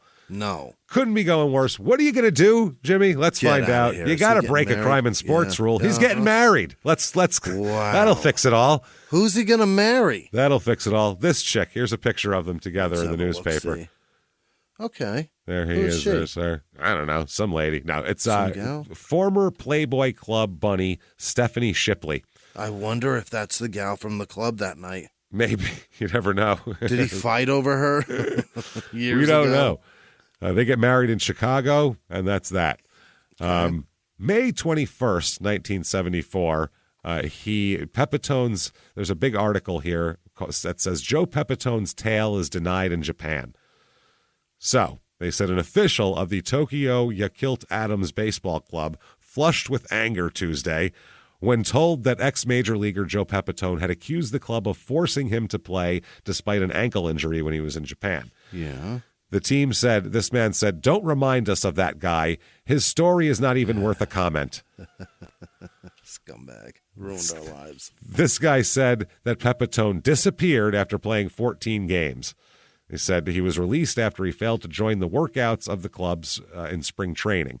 He said Pepitone wrote of his Japanese experiences for the New York Times, in which he said Japanese manager ordered him to play despite ankle trouble, and that he was charged $2,000 a month for a 2-bedroom apartment that had doors only 4 feet 5 inches high, which is hilarious. Obviously, I would hope they're higher than that, probably. Yeah.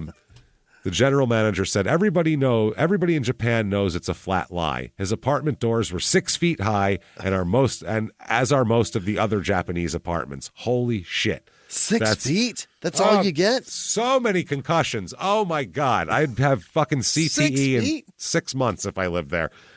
That's fascinating. It. What's the standard here? It's 8.5. 7, right? I think. 7 right? feet, 7.5. For interior, I think they're 7-foot doors. 7. Yeah. Yeah, that makes sense. So, yeah, he said the club paid his rent. We took him to a top-notch doctor who assured us nothing was wrong with his ankle. So 1975 is when his autobiography comes out, Joe, You Could Have Made Us Proud, which we've heard so many excerpts from. Yeah. And that's why we won't hear any more because it ends at 1975. So there you go. It's called a tell-all baseball memoir. And it's in the vein of Ball 4 and a couple of the others at that time. Where he admits to crimes. Where he admits to having sex with 13-year-olds. It received a lot of attention. A lot of it was about, obviously, his self-destructive ways, but also about how he just make fun of himself so much. I mean, that was a big deal. The next year, and this is amazing, he is going to pose for a magazine called Foxy Lady, which is fucking hilarious. In the book they talk about how funny it was that he was smoking weed with Mickey Mantle and all that kind of shit. So Pepitone says that in this, he says that I gave them ample reason to be concerned about me, about my self-destructiveness, meaning my family, because this is when his autobiography comes out. It's a big deal. Sure. He says that he said everything he does, that he knows he has to pay a price. He says, I know now that you can't fuck yourself over without messing up the people you care about most. And with that knowledge comes the greatest pain of all. You do what you have to do and you pay the price, but you pay it doubly when you see how it hurts others you love.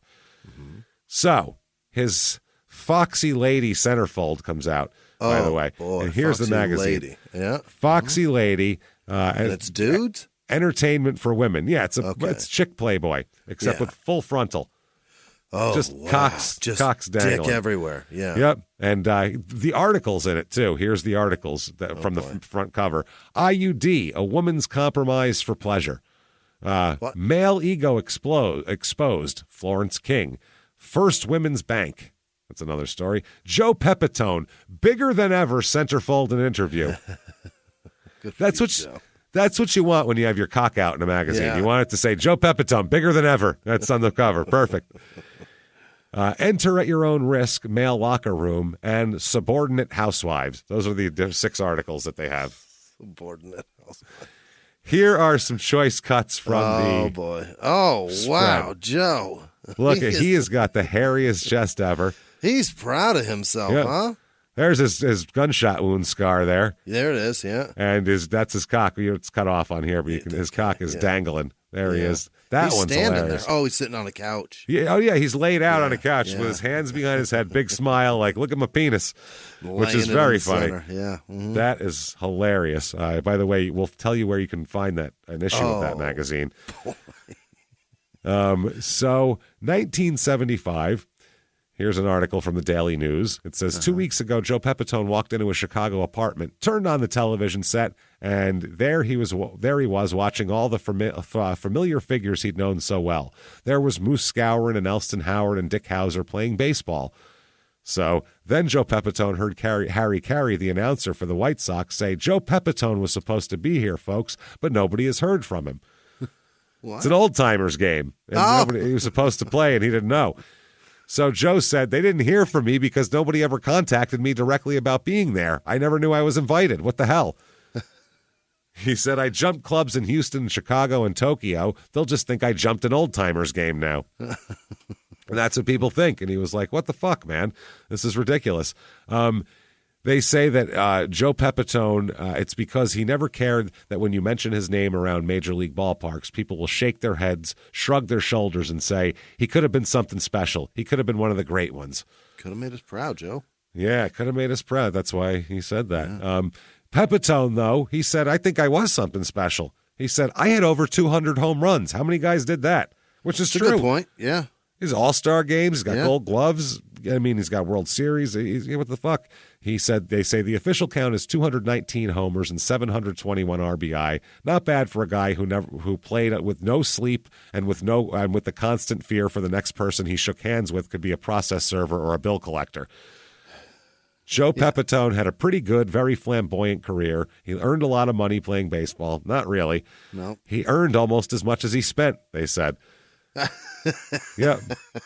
That's not a good sentence. And he said the same thing. He said he could have, if he had a different attitude, he could have been better. He said, if I had the attitude of a Tommy Tresh, I could have been a $100,000 ball player. But what the hell? When I was playing ball, I made good money, and I couldn't hold on to it. If I made more, I wouldn't have been able to hold on to that either. Right. Not like he would have saved it. Yeah. He said, I blew a lot of money, and I'm not even a gambler, and I'm not a drinker. I blew all that money. He said, that's not easy to blow all the money I did without drinking or gambling, but I did just that. How the fuck do you do it? Just pisses it away, goes out, picks up tabs. He's one of those guys. Gets married. Yep. So he said he has a book now out that they're talking about, and he said writing that book was such therapy. He said he just talked into a tape recorder and had the ghostwriter just put it on paper, which is exactly what it sounds like when you read it. It's exact. I've read just so many passages. It's just a guy talking. So he said it was like going to a psychiatrist, just rapping. It took all these years to get all these things out, and I'm glad that I did. Talking about them made me realize how dumb I was, how many mistakes I made. He said it's a heavy book, and it gets into everything. Maybe you will rate it XXX, but maybe it will help some young kids coming along. Mm-hmm. Maybe they'll read it and say, look at that guy, man. He really screwed up, man. I can't make those mistakes. Yeah. He said, I won't knock baseball. No way. I don't want to hurt baseball because it's been good to me. I enjoyed a lot about baseball. I loved it. Then it got like work and all the pressure involved, and I didn't like it anymore. He said, but that's not baseball's fault. It's mine. I couldn't cope. Everything that happened to me, all the trouble, it's my own fault. I have nobody else to blame. Maybe if my father had lived, things would have been different. He was tough on me, and he would have kept me in line. I didn't understand him at the time, being tough on me and beating up on me, but now I realize it was the only way he knew how to show me he loved me. Now I realize what he was trying to do. I got a kid of my own, Billy Joe. He's 16 months. Now he's got another kid with this other wife here. Jesus God. This is his third family he started. What the fuck, Joe? And a terrific wife. When she gets mad at me, she tells me to get the hell out of here. My other wives wouldn't dare tell me that because I do it. You just take off for a month. Yeah. I could have been whatever I wanted to be in baseball if I got the proper rest. You get the proper rest, you got to play better, right? But that's done now. I got a new life, and I'm digging it. Digging seeing my kid all the time. I never saw my other kids. I don't have much money, but I don't need much. Just enough to feed my wife and kid. I can handle it. Really, I can. Okay. So he decides in October of 1975 he is going to open up a Chicago disco called the Silver Palace. Here we go. Wow, that's fucking hilarious. So where's it at? Does they say? It's in Chicago. Yeah, but where in Chicago? Does it say? Here's an article. It says during his playing days, Pepitone started a bar and a hair salon. Both bore his name and went under. The bar's bottom line cratered when the Chicago PD caught the bar in a crackdown on drug use in the Rush Street area. As the only celebrity owner, he unwillingly dominated the media coverage. If there were drugs in my bar, I didn't know about it, said Pepitone. Over on Rush Street.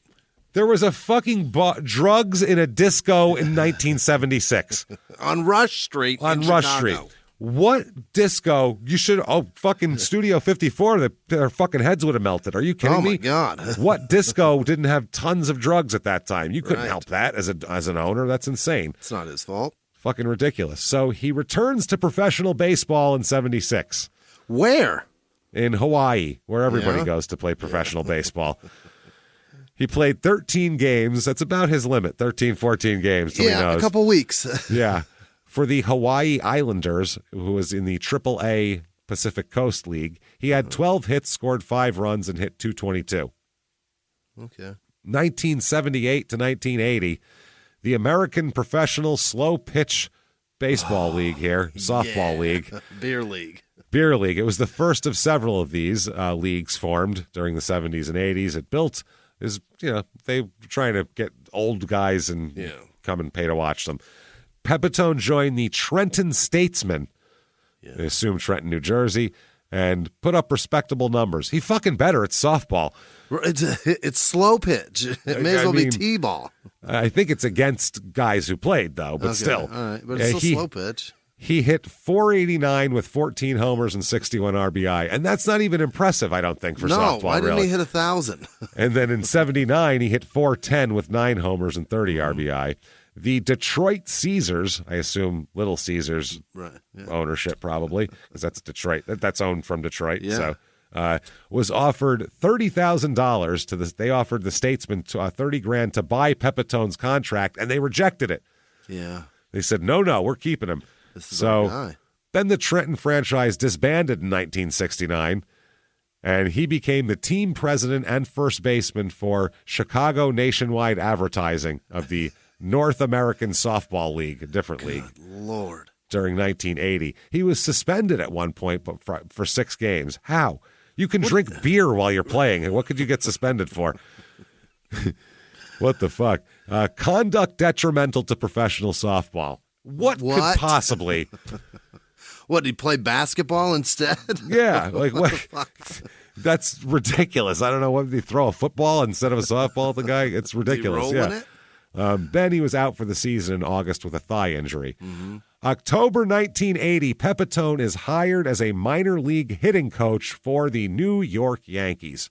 Really? One of his main pupils, being a left-handed first baseman, was a very young Don Mattingly, who he taught the intricacies of first base, because Mattingly wasn't originally a first baseman. Really? Taught him how to play first base. Mattingly, by the way, one of the top defensive first basemen who's ever played the game. Just an incredible first baseman, fucking defensively. Yeah. Wild. So he said that he would even trim his wigs to comply with the Yankees' grooming policy. I got to trim my wig up now. Trim his wig. He said this one, telling the New York Times, holding one wig, is my gamer. It's got gray in it. The longer one is my going outer. It's got some gray. I want to look like an elder statesman out there on the field, but when I go out, it's fucking party time. All black. All black, baby, like my chest hair. So February 20th, 1982, from the Daily News, it says, prodigal son Pepitone's back in fold, because he's back in spring training and all that kind of thing. He says they talk about how there's players now that make $300,000 a year, and they said, are you jealous of that? And he said, I was a $300,000 a year player. That's how much I was fined. So he makes a joke about it. So, right. Yep, that's how he goes. He said, my base pay was $4,000, and by the time they deducted my fines and incidentals, I was left with $34.50. He said that was real in 1 year.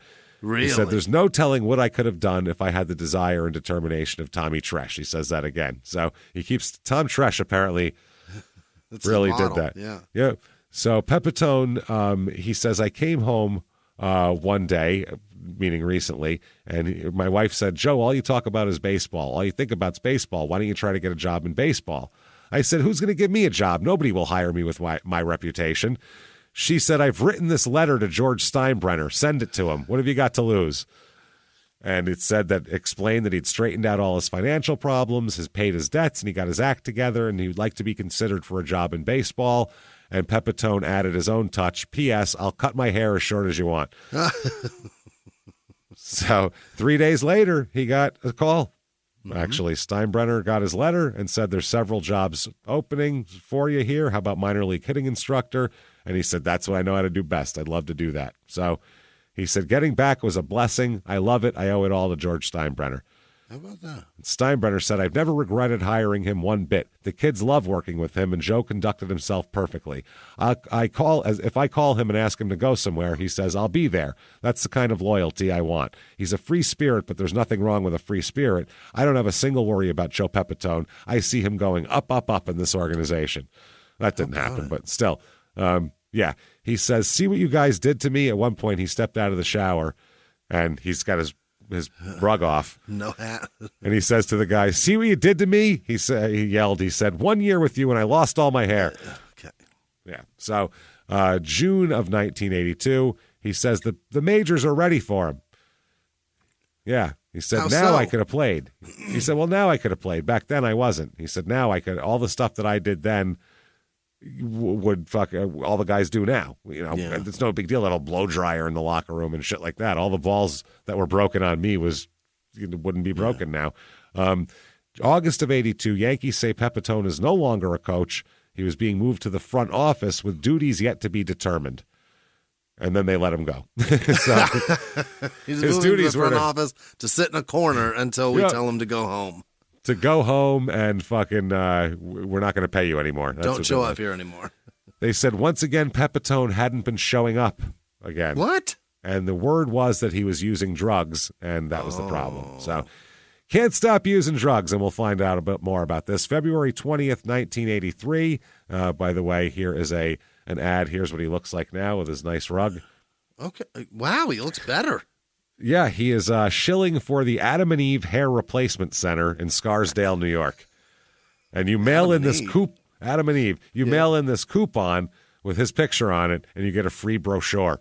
Oh, a brochure. And it says on this ad, question, why did Joe Pepitone of the New York Yankees and so many other men have their hair replacements created by Adam and Eve? Answer, because you can't tell our hair replacement from the real thing. Okay. Yes, you can. Yeah, I don't believe you. March 20th, 1985, hair and all, he is arrested. Here we go.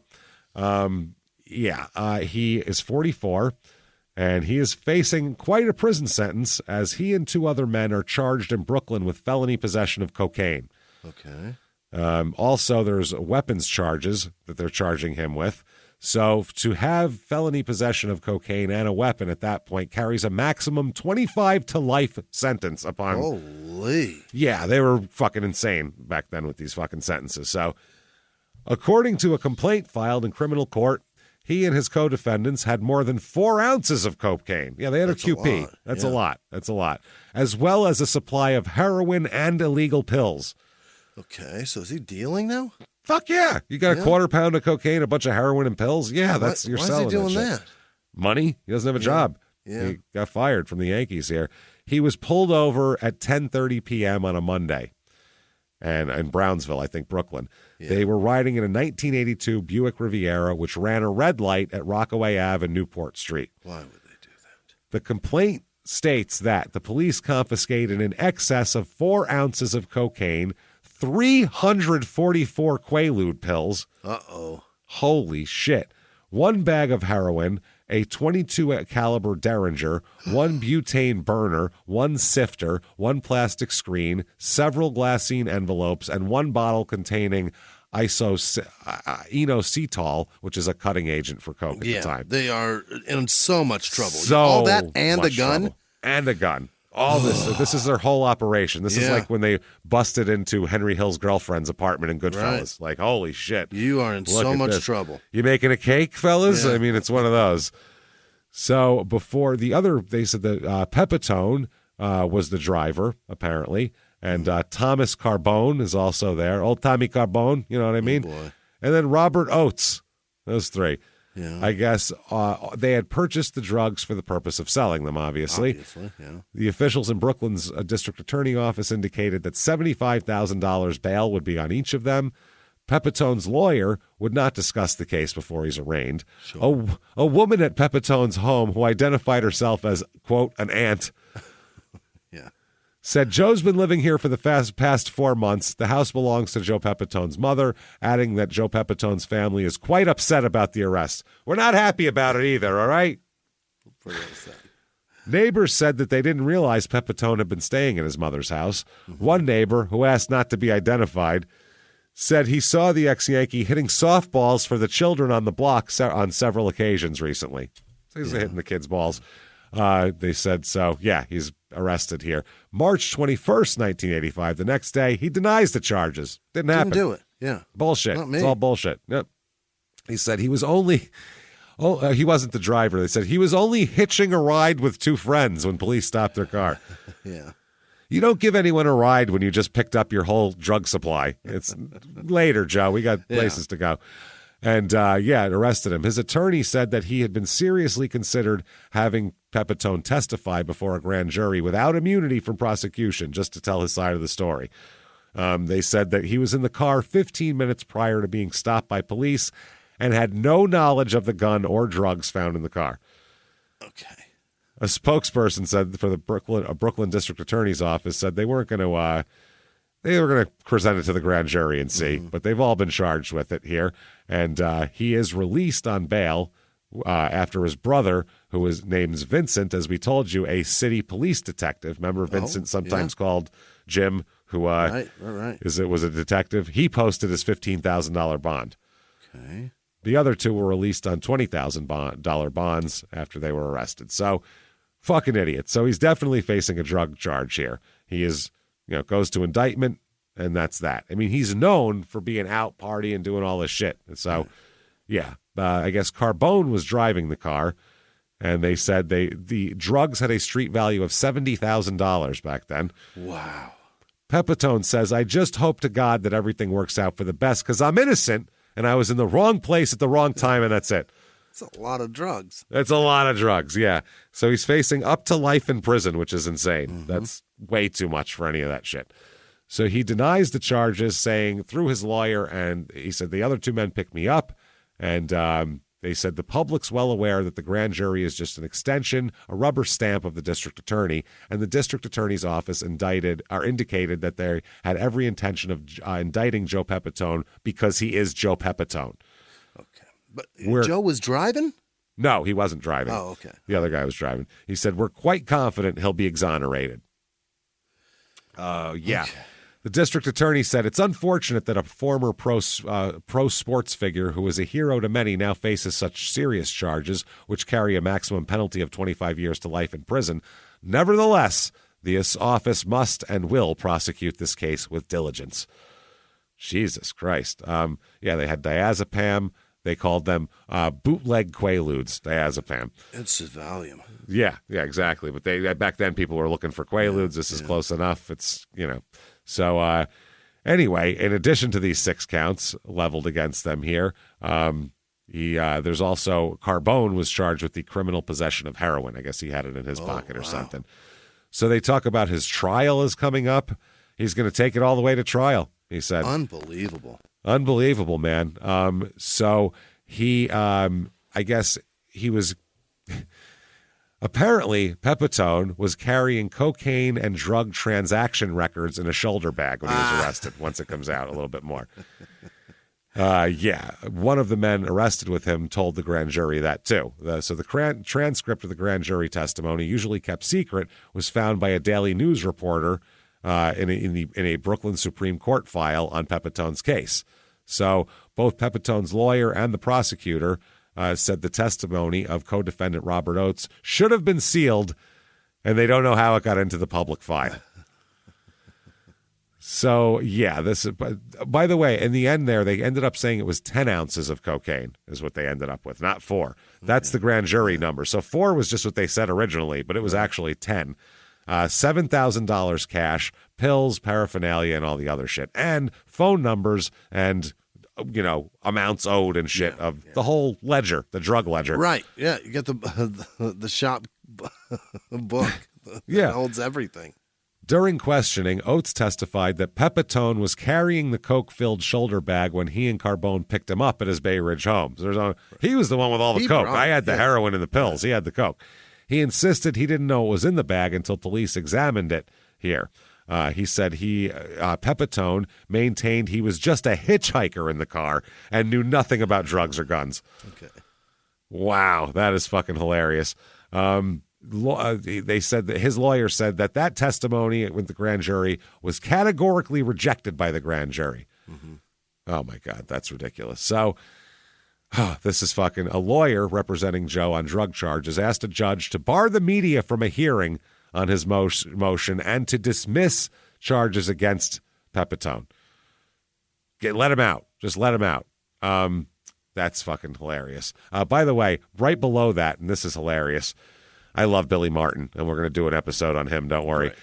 Yankees manager Billy Martin revealed Tuesday that he'd suffered cracked ribs this weekend during his fight with pitcher Ed Whitson. He got in a fight with his own pitcher and got cracked ribs out of it, which is amazing. You don't hear that often. His ribs.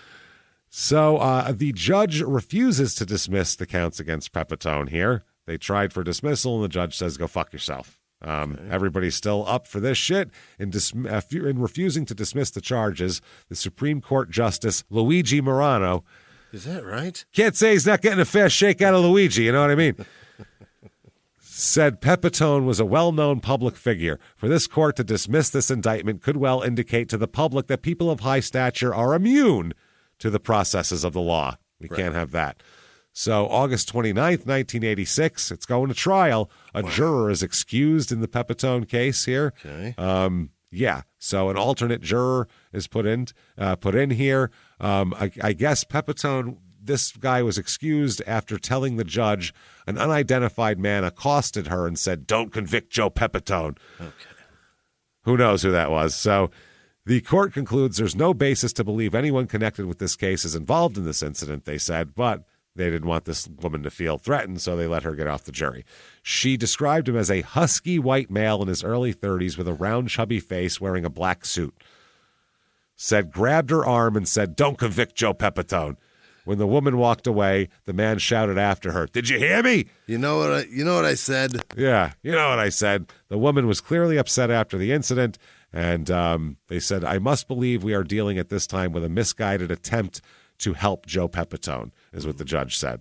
Probably nothing else other than that. So September 17th, 1986, still in hearing stages here with these fucking, it's really going slow. He's really trying, and they're trying to delay it.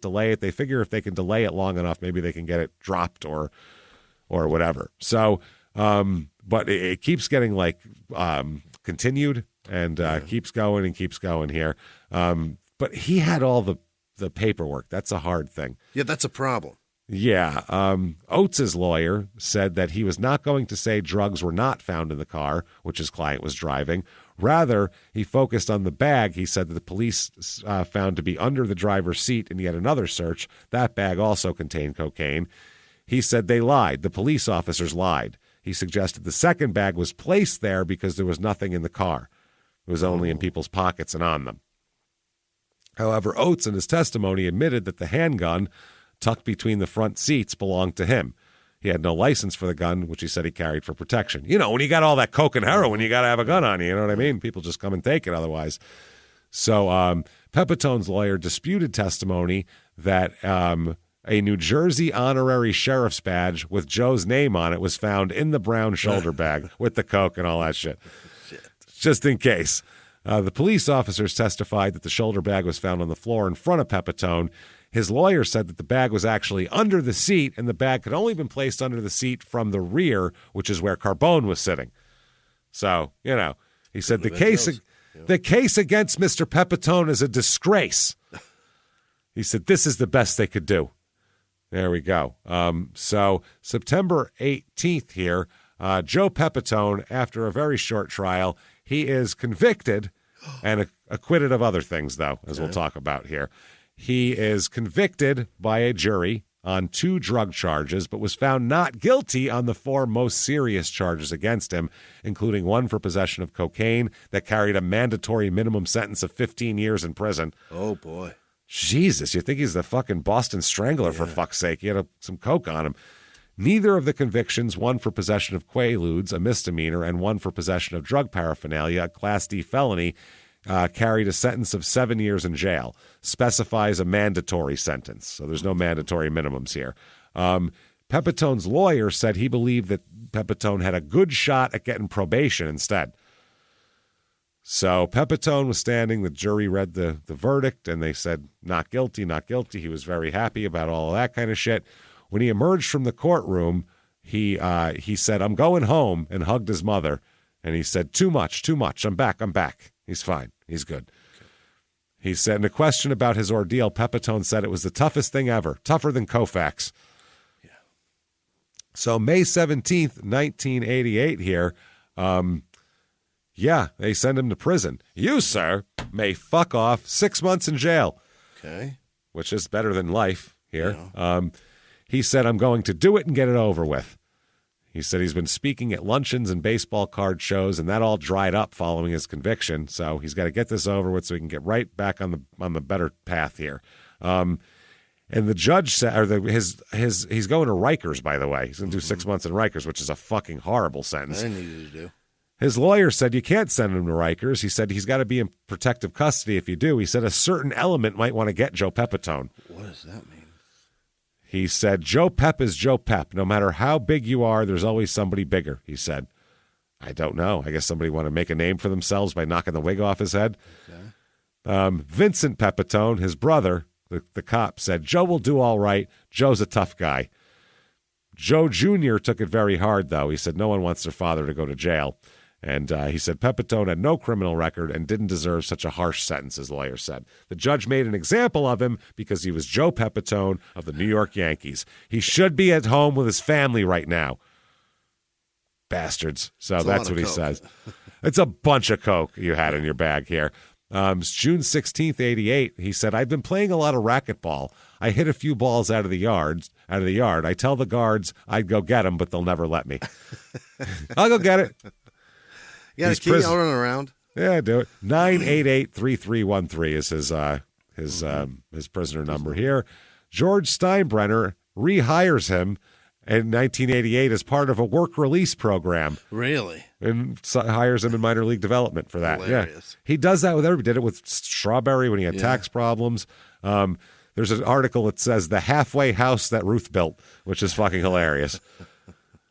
So he serves about 4 months, and then he's going to work for the Yankees. Okay. He said, as part of the program, I come in here at night. I come in here in the morning and stay through the games at night. Then I have to report back to Rikers Island by 2 a.m. Yeah. Wow. And then he says thank you to George Steinbrenner. He says he's been nothing but the best since I've known him. He's helped me through a lot of tough things. Mm-hmm. September 88, released from Rikers Island here. And there's that. So there he is. He's out.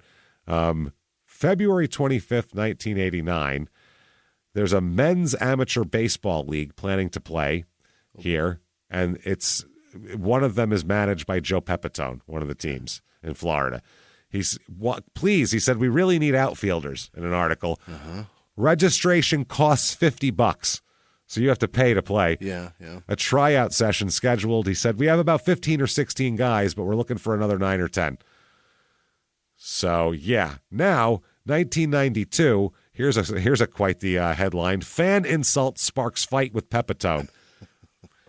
Joe Pepitone is in the Catskills at a resort up there. Oh, dear God. Like Dirty Dancing. That's what we're talking about here. And this is the dying days of Catskill. I mean, Jesus Christ. And apparently, Joe is going to be charged with misdemeanor assault after a scuffle here. He was sitting with a friend in the lounge of the Concord Hotel, like early yesterday morning, which means very late at night. Yeah. John Capurso of Bayport began talking to the two of them here. Capurso apparently referred to Pepitone as a has-been. He's a has-been baseball player. Yeah. Which prompted the melee between the two groups of men. Because I bet you Joe's friend said, hey, fuck you, you're a never was, and this, that. And Joe said, hey, calm down. And the next thing you know, there's wigs flying everywhere.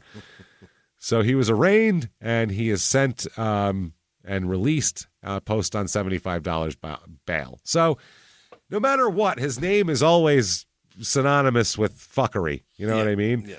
I mean, he's had all these kids. Where's their dad? Feel bad for all those kids and all the wives that they owe alimony to and all these different people. Otherwise, besides his own family, he really hasn't hurt anybody. Yeah, I guess that's true. Except for I feel bad for. Wow, not nearly as bad as I feel for these people because it's a very distinctive name. You know what I mean? Yeah. Joe Pepitone from Bethlehem, Pennsylvania, district manager at the Dollar Tree. Probably named after him. Probably. Joe Pepitone, chief administrator, Ariel Home Health at Ariel Home Health in what is that? Omaha, Nebraska. There. Oh my God. Joe Pepitone, graphic designer from Millville, New Jersey. So they're out there. You bet. They're fucking out there, these other Joe Pepitones. February 28th, 1992, Pepitone says he was just helping a friend of his. That's all. In the Catskills fight. Oh. Yeah, he said he said that's all. He was hanging out. He said he was there doing some promotional work, signing autographs and such. Some guys were giving him a hard time, saying he was washed up. And later, when he was in the bar with comic Sal Richards, the same guys jumped Richards, who apparently looks just like Joe. Oh, poor They thought it was Joe. It ended up in a messy brawl with police arresting Joe and 5 guys all in their 20s, and Joe's 51. So last night, Pepitone pled not guilty to assault and disorderly conduct charges in a local court. He claimed he was just a good Samaritan who was trying to aid his friend who was being verbally harassed by this bunch of kids. Right. His lawyer, same lawyer, by the way, who he had for the drug stuff, says he's been living a clean life since his release from jail, and no drugs, no guns, no fights. He's all good. Living it. Here's an ad in the Daily News. Are you crazy about baseball? March 27th, 1992. If so, you owe it to yourself to find out about Yankees baseball camp. Joe Pepitone, Mike Torres, Hector Lopez, and Phil Linz will work with kids 7 to 15 personally this summer. Really? Joe's going to get down and personally fucking do that for you. So that's nice.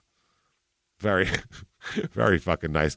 October 26, 1995. Joe's driving.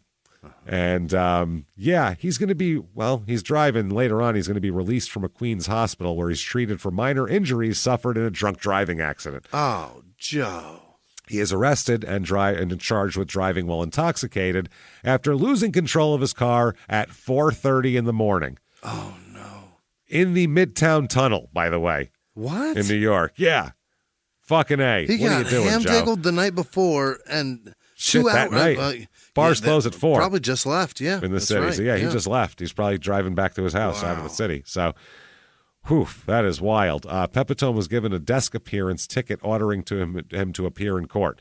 He was driving a 1995 Ford sedan into the tunnel in Manhattan when he bounced off both the left and right walls before coming to a stop. He bounced, overcorrected, and fucking bashed into the other wall. Probably fell asleep. Right. Mm-hmm. That is fucking amazing. So they refused to comment that the police found that they found him bloodied, disoriented, and mumbling, quote, "I'm Joe Pepitone, I'm Joe Pepitone, I'm Joe Pepitone." As he bloodily stumbled through he was walking through the tunnel. Oh, my God. His car was wrecked, and they just found a guy walking through the tunnel. I'm Joe Muttering. Pepitone, all fucking bashed up. They charged him with drunk driving after he refused to take a sobriety test. Mm-hmm. So, wow, that is fucking bad. So they said, did he just lose control or was he drunk? So they said there's a good sized gash above his left eyebrow. Yeah. His eye socket is fractured, as is his jaw. He hit that shit hard. Fuck yeah, he did. Yeah, they said blood was bubbling from his nose. Ooh. His suit, a tan double-breasted number, good for bouncing around town, is soaked in red, sticky, and cold against his skin. He weaves through the tunnel, oblivious to the whine and fade of the horns. Soon there'll be sirens, too. This is a funny article. And the dimness broken by whirring lights, red, white, and yellow. As he remembers it, the cop will find him on the side of the road, curled into a fetal position. The cop will ask him to take a breathalyzer. He'll shake his head, still spitting up blood. I'm Joe Pepitone, he'll say, as if that name itself suffices better than an explanation. I'm Joe Pepitone. Then finally, I'm Joe Pepitone and I want a goddamn ambulance. Yes. He says that he doesn't know why, but on the way to the hospital, quote, I started crying like a bastard. Well, because you realize the gravity of the situation. That's why. Yep. And then 3 weeks later, they said they caught back up with him. He was at Mickey Mantle's bar drinking, hanging out, having a good time. Yeah, people loving him. Everything's fine. And yeah, they said he's one of those guys that's just a fucking hard to dislike. He's always gets right back in the fold here. He said, I was a different type of player. I wanted everybody to like me, but it got so I was paying for my friendships. If you know what I mean, I was always on. That's why he was doing. He was always picking up tabs and doing shit like that. And you can't go to the Copa all the time and pick up tabs and expect to fucking have any goddamn money here. So, yeah, he tells a couple of Mickey Mantle stories at that point. He's trying to change his image now to like friendly old timer. Right. You know, he said, I could have been anything I wanted to in the game. I could run, throw, and hit. I just never thought all that stuff would catch up to me. Whatever Mickey did, I was probably 10 times worse, maybe 20. Oh. I guess so. So, yeah, he said in 1968, him and Mickey, when they moved in together, they were both their marriages were over. So they just hung out and fucking drank and got fucked up together. Yeah. So, by the way, right under that, I don't know if you're interested in sales, Jimmy, but sales, yeah. Large encounters, big, beautiful ladies, and the men who adore them. Dance party Friday, December 1st. 210 East 43rd Street in New York City. $10 admission. Basically, it's an ad for large women and the men who adore them. And we watch them? No, you can come dance with them and try to fuck them. All right. It's that. It's in the personal section. Come dance with you like large women. $10 will get you in here. Okay. So the 1995, the Florida State Collegiate Baseball Association, an 18 and older league, is seeking teams to compete next summer. For information, call Joe Pepitone. They have his phone number here. Joe's running it. He's always trying to get into some new baseball league here. He pleads for the auto thing here. He does a plea. He says, it's over, it's fine, everything's going to be okay, he says here while he pleads guilty. Asked if he was staying away from alcohol, he said, I don't drink that much. I wouldn't say I'm staying away from it, but I'm definitely not doing it right now. Yeah. He said that he indeed did have a few glasses of wine with dinner that night. He said that's what he told the cop. He took a pretty good contusion on the left side of his face, which we think attributed to his appearance of being incapacitated. So, because he got hit in the fucking head here. So he is fined $350 and ordered to enroll in an 8-week drunk driving rehabilitation program and had his license suspended for 90 days. Okay. So that's all he got. That's not exactly a use survey. Fuck off. That's a weak one. Yeah. Not great here. 2000 here. Joe received a 1999 World Series ring for his relationship with the Yankees that year. Really? For helping the kids. Yeah, wanted to do it. He stops drinking in 2000, he says. It's about time. Done with drinking. June 29th, 2005, he sold his ring. So fuck that ring. The 99 ring? Yep, 5 years later, all gone. There you go. I kind of want that ring. How much did he get for it? Do we know? We don't know. The minimum bid on it was $5,000. So wow, that'd be a great deal. It says the 1999 ring here. The Yankees swept the Braves. Blah blah blah. This ring is a 14-karat ring. Measures a 13.5. Made by Balfour, who have manufactured every one of the Yankees World Series rings. It is the only known 1999 World Series ring to ever have been available to the public at that time. Oh shit. The ring features a large gold diamond encrusted NY in the center over a diamond ship platform. So there you go. He's got some, by the way, his nephew, I believe it is, Joseph here, named after him, is a 2-time New York Emmy Award winning writer, producer, director. Really? He's done some stuff. Yeah. He co-writes films with his brother, former New York police officer Billy Pepitone. I guess that's the two brothers that were the ones younger. Either detectives or baseball players, huh? Together, they have written award-winning independent films, Stuck in the Middle and The Jersey Devil. So there you go. They're nephews of Joe Pepitone. You can find that. 2020 here. He's almost 80 years old. Yeah. And he's finally going to try therapy. Oh? Yep. He said, I began seeing a psychiatrist, and I've learned that I'm bipolar. Attaboy. Which makes so much sense. Yeah. Drinking, fucking, benders for days, blah, blah, blah, blah, blah. And then I'm depressed. I'm too sad to play baseball. That's up and down. That's makes sense, hardcore bipolar. He said, then I built my relationships with my family. I'm closer with my second and third wives and 3 of my children. The first ones aren't forgiving him still. Yeah. I've been in a long-term relationship of 12 years, that's as of 2018, with a wonderful woman named Irene. Therapy can be a painful process, and he says, but he'll play through the pain. So he says he likes doing this, and it's fine. March 13th, 2023, Joe Pepitone dies. Really? Yep. He was living with his mother, or with his daughter, Kara. Oh, no. At her house in Kansas City, and he was found dead Monday morning, according to his son. Oh, it's terrible. Yep. They said cause of death was not immediately clear, but the son said a heart attack was suspected. Okay. Yep, they are. These are the children. BJ and Kara are children from his third marriage to Stephanie, who died in 2021. And Pepitone's also survived by Joe Jr., Eileen, and Lisa there. And they hadn't decided on funeral plans at that point. Roy White once said about him, or said at this point, Pepitone had the quickest bat that I've ever seen in Major League Baseball. And to this day, I still say that. He had the most compact swing I've ever seen. Okay. And Whitey Ford once said, the only Yankee first baseman I've ever seen who even came close to Don Mattingly defensively was Joe Pepitone, who could have been one of the greatest Yankees if only he had paid a little more attention to playing. Right.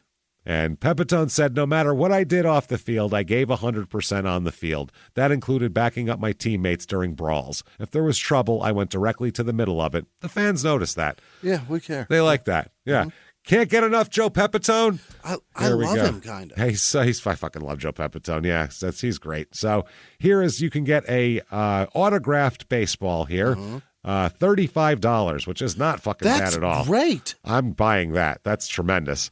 And a Joe Pepitone and Jim Bouton 62 Yankees rookie stars card, but it's like a reprint thing. Okay. That's only $4.95. And if you really want something, you can get the Joe Pepitone. We're buying this, by the way. The Joe Pepitone Nude Foxy Lady Playgirl magazine.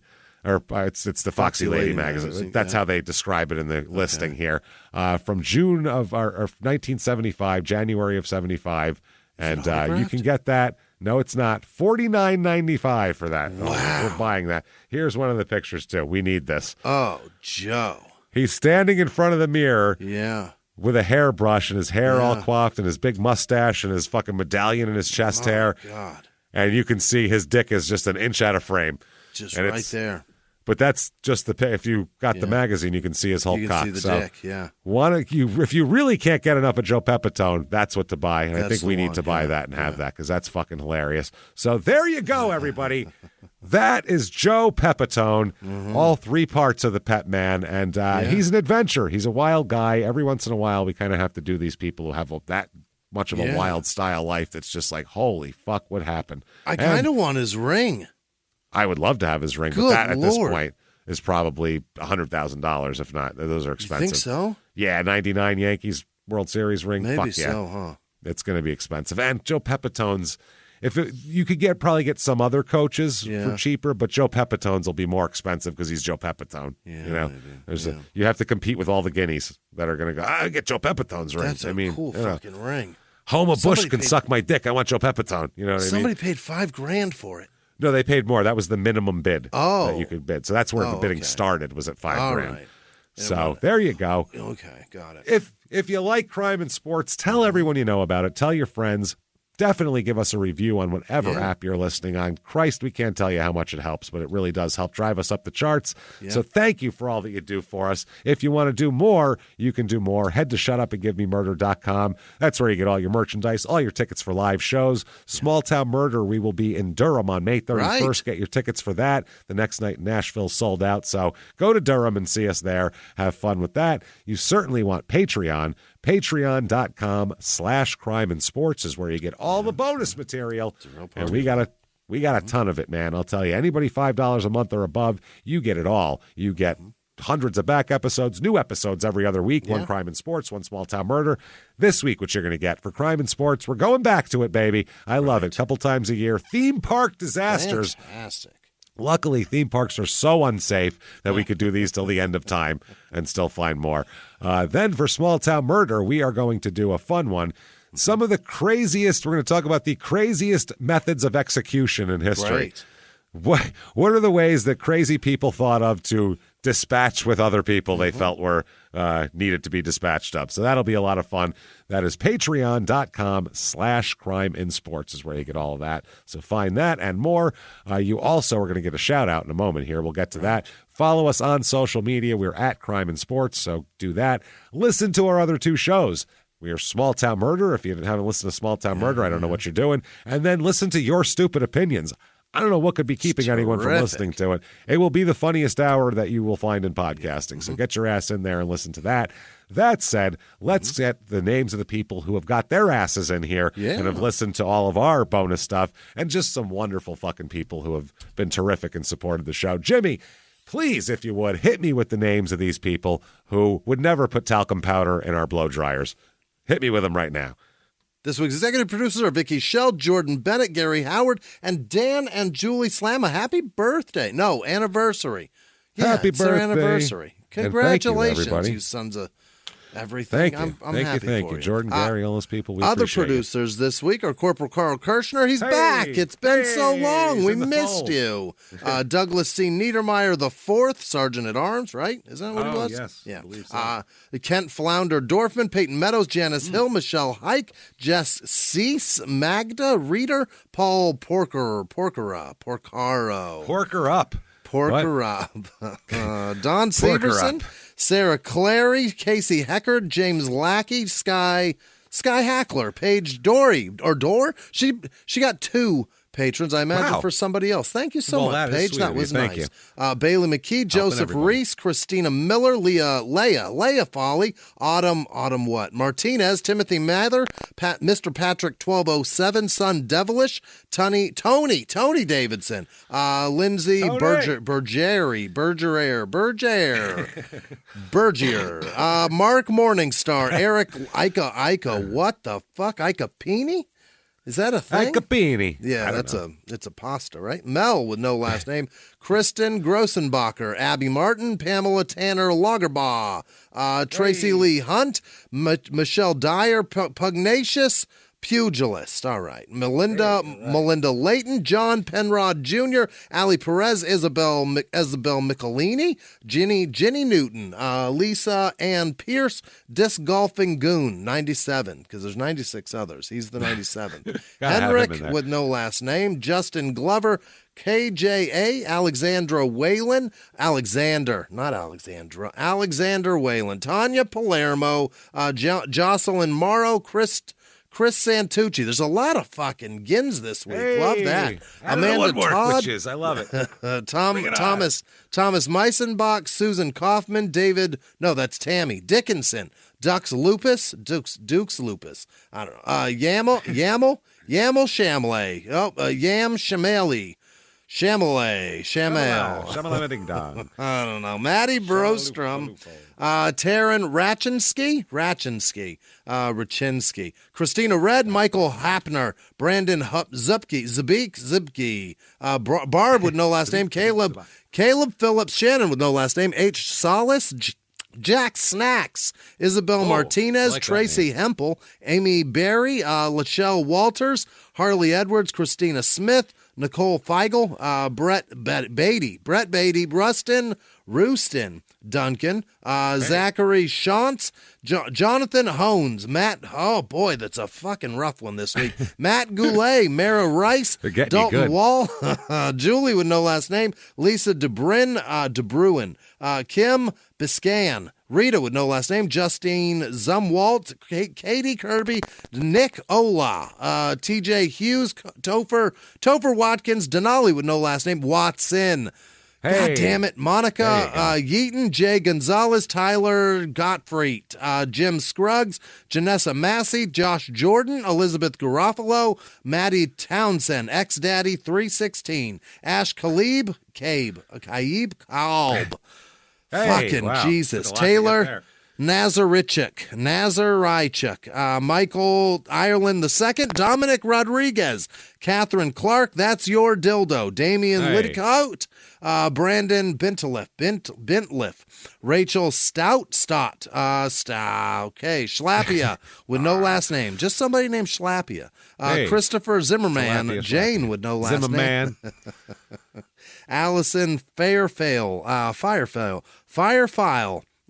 all right, Mark McDonald. I'm never going to get it no matter how many times I try it. McKaylee Wofford. Carol King, Stephanie Mazurowski, Nick Sitaro, Diane Parnell, Chrissy Houston, Lena with no last name, Sarah Herman, Michael Daly, Maria Mason, Susan Kirkman, Spooky Vixen, Jeff Ignatowski, Alexis, Mana, Patty with no last name, Desiree Roberts, Allison Bash, Daniel Carrington, Carmen with no last name, Tony Lemecq, Allie with no last name, Lisa Greenstreet, Maria Oskaskuskin, Asen Cushion. Good try, Jimmy. Good try. That sounds like a rough one. Kenneth Browning, Kayla Hessling, Tyler Pilgrim, Amy Anderson, Annabelle Hughes, Dean Wallman, Joshua Pete, Josh Anderson, Alexis Rogers, Esparcia, Birds of Sulphur, Teresa, what is this? Ross Miesel, Jamie Wabelhausen. What is that? Weibelhaus? Jesus. Michaela with no last name. Corey B. Weasel. Wesley. Wesley Sanders. Kelly Collins. Cody Johnson. Brandon Marker. Colleen with no last name. Witch Cunt. Debbie Christensen. Rebecca, Rebecca S. Gotta have one of those.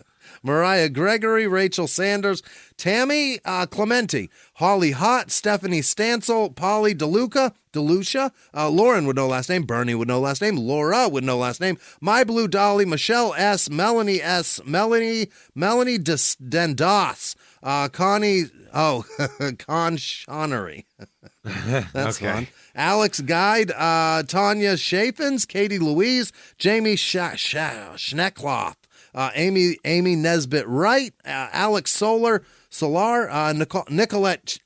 Nicolette Hill, Ian Stone King, Dan Gunther, Colton Curtis, Aaron Schlancer, Andrew Crystal Waters, Ashley McBride, Ginger Fitzgerald, and all of our patrons. You guys are fantastic. Thank you. Thank you so much, everybody. You're fucking wonderful. We can't thank you enough. We love the shit out of you. Yeah. Thanks for all that you do for us. We hope you love Patreon and all the episodes that we do on there. So keep coming back, keep hanging out, keep telling your friends, do all that shit. You want to follow either of us on social media, you can do that. Yep. Super easy. Shutupandgivememurder.com has all the info you need. There's links to all that shit. Go there, keep coming back, listen to the other shows, and live from the Crime and Sports Studios. We'll see you next week. Bye.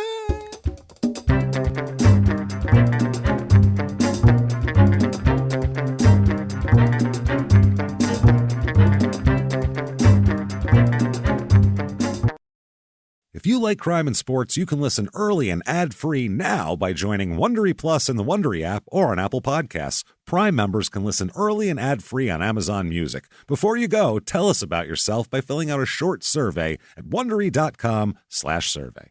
Have you ever gotten a message out of the blue? Maybe you ignore them. Or maybe you end up in conversation. Maybe they tell you about an amazing offer. I can really show you how to make some money. And maybe that gets you into a lot of trouble. But this isn't a story about people like you, the people receiving these messages. This is a story about the people behind the messages, on the other end of the line. Thousands of them, working in a microcity built for scammers. From Wondery, the makers of Dr. Death and Kill List, comes Scam Factory, a new series about survival at the expense of others. Follow Scam Factory on the Wondery app or wherever you get your podcasts. You can listen to Scam Factory early and ad-free right now by joining Wondery Plus in the Wondery app or on Apple Podcasts.